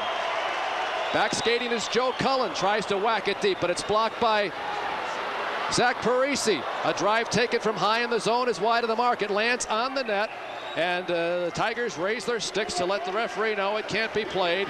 And with 2:49 left, the Sioux have at least earned a face-off in the Tiger end with 36 seconds left on the Sioux power play. Well, good smart play by all the CC players there, knowing that the puck came off the shot of the North Dakota player, letting it sit on the back of that net and not trying to play it and get it back into play, because knowing that the puck's going to come outside the zone for the face-off. Face-off across the Colorado College blue line. Won by McMahon. Near side to Fuhr, blocked by Colin Stewart. And picking it up as Lineweber, going back into his own end with now 25 seconds left in the power play. Sent deep, it rolls into the near corner. Spiewak knocked down by the Tiger defense. Mark Stewart picks it up in front of McMahon, but he's double teamed down low, and the Sioux bring it to the point. Fuhr throws it on net. That's deflected, and it goes into the seats off the stick of McMahon. with 2:23 left in the period, 10 seconds left on the power play, and the Sioux drive their sticks into the ice because they know, Jim, that means a face-off outside the Tiger zone. Yeah, that's correct. I mean, they're kind of hoping that obviously you don't want to, with the 10 seconds left, you'd like to try and get that extra advantage inside the zone and get that draw. But lucky enough for CC, the puck is coming outside the zone. Joe Cullen against Zach Parise. Sioux come up with it. Lundbrom brings it in at the point. Tigers trying to muscle it out. 5 seconds left as it's sent cross ice to Schneider at the far side point. Turns it on net. Blocked by the Tiger defense. Canzanello ties up Boshenski, but Parise's in front of Pricing. Penalty over. Back to 5-on-5. 2:06 to go in the game. At the left point, Schneider working one-on-one against Slatengren. Sent down low. It's kicked behind the net and to the corner by McElhaney. Tigers pick it up. Clear it to the blue line. Not out yet. The Sioux keep it in. And then Parise, battling along the half board, keeps it alive. 4 players battle, and it is a fierce battle, and it pops free to Pricing. To Canzanello. Andrew wheels out. 1:42 to go. Tigers send it deep. They need possession in the Sioux zone to keep them from pulling Jake Brandt. Sioux pick it up, rolled to neutral ice, tipped away Noah Clark. Notermann trying to backhand it. Joseph falls down, but he takes a Sioux with him. Loose along the half board and frozen up with 1:27 left in regulation. And let's see if Dean Blaze calls for the timeout and gets Brandt over to talk things over. He is. I can read his mind. He will take a timeout with 1:27 left in regulation. As you see Brandt come over, these will be instructions as to when to come off. Faceoff will come in the Tiger zone. Oh, now Derek Shepard says the timeout cannot be called because the players were set. Now they'll call the timeout. And I guess I don't understand that.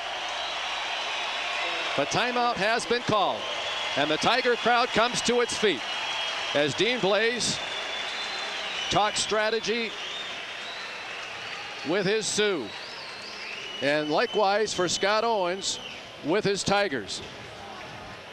Key thing, Jim, when a goaltender is pulled, what are you looking for when you're supposed to be 5-on-5, but now you are 5-on-6? Well, I mean, you just defensively, it's really no different than being a man down when you got that, on a power play. You want to try and get your 4 guys out, on the outer perimeter and make sure you've got one guy standing in the middle. You get that guy in the middle, that forward or that centerman, he's going to try and read the play and go from board to board. They're going to try and work around, no different than a power play, but you don't want to get running around. You get yourself out of position, then they come out with a 2-on-0 or 2-on-1 situation. But it's just important, obviously here for CC, getting their best face-off guy out there, trying to win a face-off, move the puck. Obviously you can't just slow it down and get an icing because it comes right back down, but very important to play man-on-man and win the battles, man-on-man. You cannot get beat on your stick. You cannot get, out as far as strength-wise. You cannot have somebody beat you. And now Joe Cullen will come out in place of Marty Surdich to go with Noah Clark and Peter Sena. Peter does not have a point tonight, but he'll gladly sacrifice the streak for a win. Cullen comes up with it to Noah Clark, who runs it out of the zone. Joe Cullen will pick it up. He is hooked, but the puck still makes it into the North Dakota zone. Brandt is out of the net as the Sioux come up 6-on-5. Centered, swatted away, and it deflects from Sena to Joe Cullen. He sees the empty net. He found it! Joe Cullen finds the empty net. Second goal of the night. Tigers have a 5-3 lead with 1:05 to play. And they are down on the ice inside the blue line, celebrating a 2-goal lead and 5 unanswered goals. Well, such a great job by the CC Tigers, especially on that blue line. Really playing good control of the puck, playing strong and doing what we talked about. We're not beat on the stick, being a lot stronger in the stick than North Dakota was. Joe Cullen doing a good job, making sure he gets over that red line, taking his time and putting it right in the middle of the net. And we'll have to wait and see on the replay if Peter Sena touched that puck, because it could well be he gets an assist on that goal. Well, I know he was in part of the play, and it's just going to see how many people touch it in between, because he did a good job working that blue line and again being strong on the stick and controlling the puck. Tigers send it deep. Brandt back at goal. It's a 2-goal lead for CC with 50 seconds to go. Tigers on the verge of taking the unbeaten streak to 9, the win streak to 4. The Sioux send it deep into the Tiger end. and ice the puck in the process. Now 40 seconds left as the Sioux will retreat to their own end for a face-off. And a 2-goal deficit. They led 3-0 after one period. The goal is unassisted. The Sioux touched up on it, as you see Cullen firing from roughly 100 feet into the net. 5-3 Tiger lead. Sent on Brandt from neutral ice by Jason Joseph. Brandt kicks it up the far side but puts it in the seats. And with 28.6 seconds left in regulation, there'll be a face-off in the North Dakota zone. And how was that for poise and determination? Withstanding a 3-goal deficit and coming back with 5 of their own. That takes intestinal fortitude. Well, you talk about adversity, and you brought it up, and boy, they did. They came back and really worked hard and regrouped. They came back and regrouped. They had a tough first period, went in, regrouped, and came out and won a hockey game. Push to the point and beyond. Joseph picks it up, throws it back in. Picked off by the Sioux, rolled into the Tiger end. McElhaney will slow it up. 15 seconds to go. The Tigers are going to pick off their first win against North Dakota. They are taking a step towards winning the tiebreaker. They will keep first place as Pulaski rushes in and takes a shot. The Tigers have won. Listen to this crowd.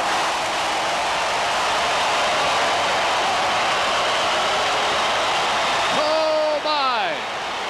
3-0 down. 5 unanswered goals. 2 from Joe Cullen. A big one by Tyler Liebel to get it started. Pricing, the captain, comes through. Noah Clark, the senior, comes through. And the Tigers are showing as much jubilation in the celebration with Curtis McElhaney as they have shown all year long. And the crowd continues to roar at the World Arena.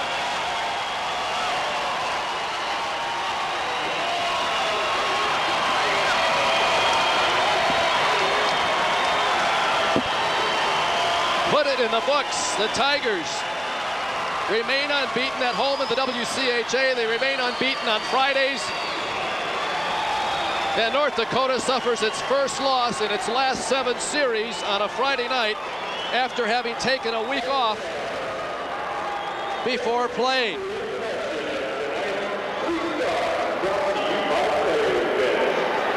Colorado College with the win by a score of 5-3. And a huge win it is.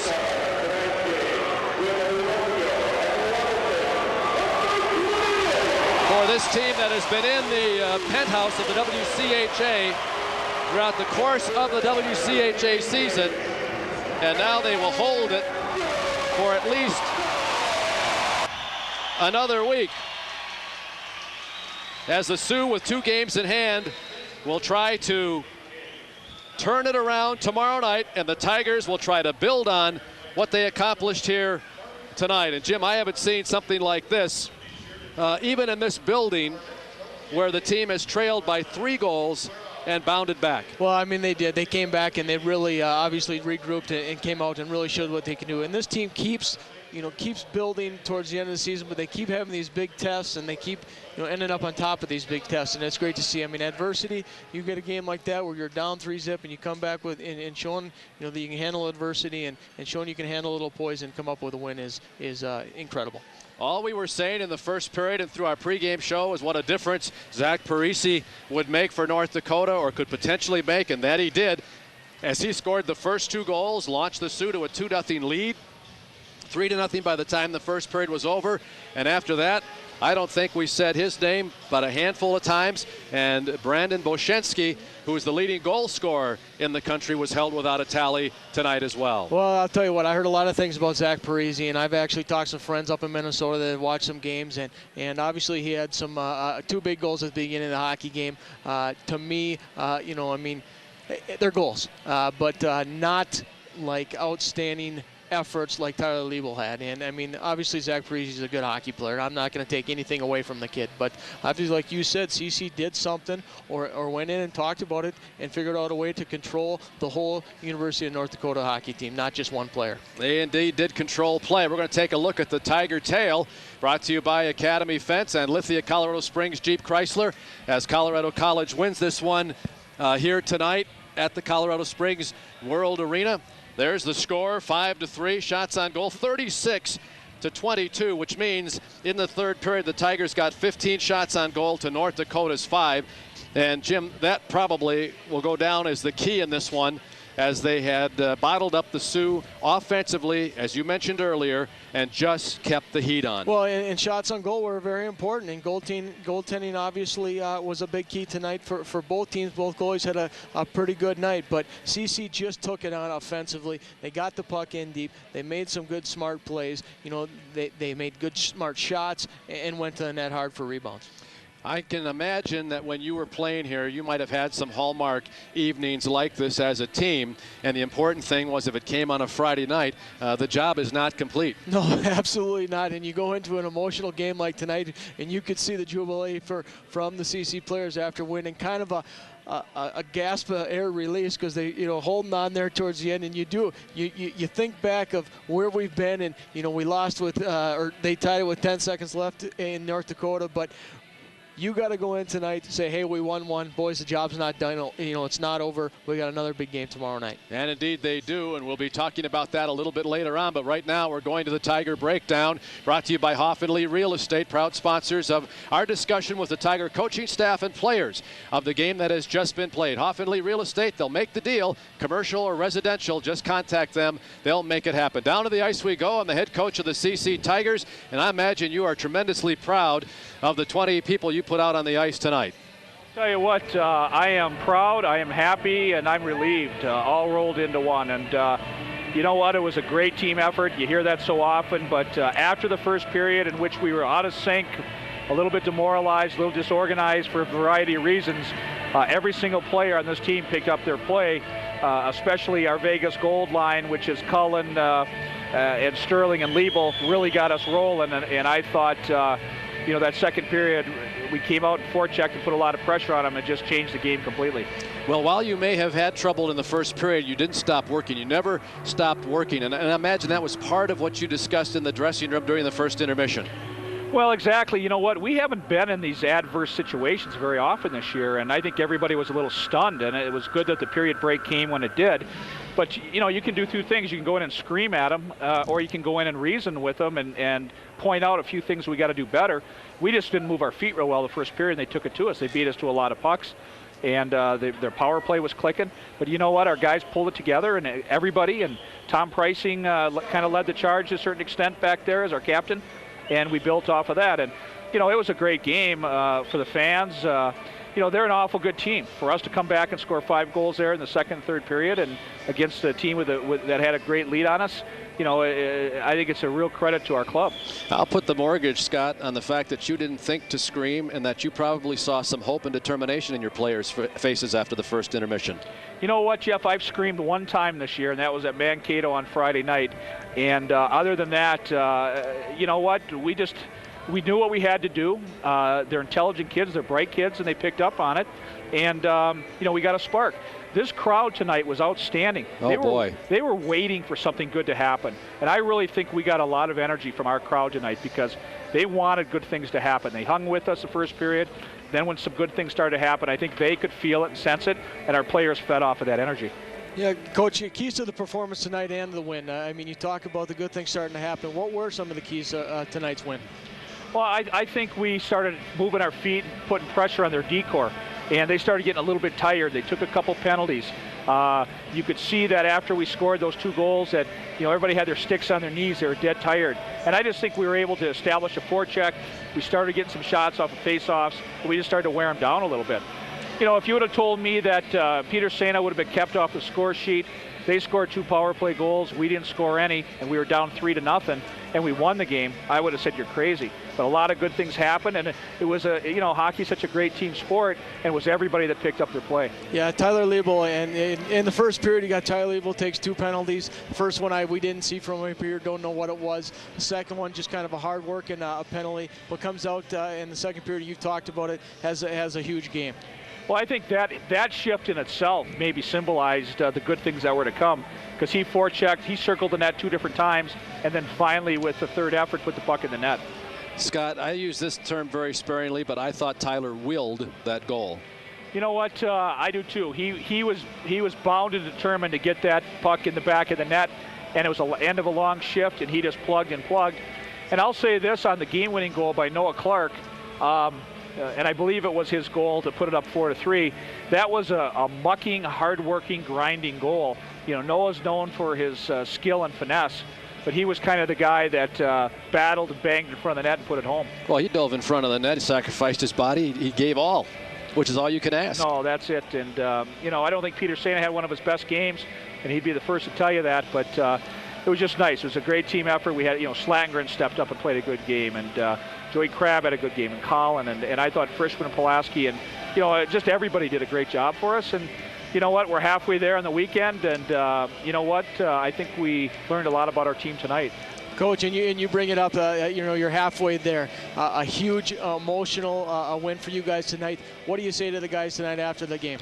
Well, I stress the fact that it was a team win, because we've been doing it with team effort all season long, and talked about everybody contributed, and we were able to utilize all of our players, so we didn't have to shorten the bench, or we opted not to shorten the bench.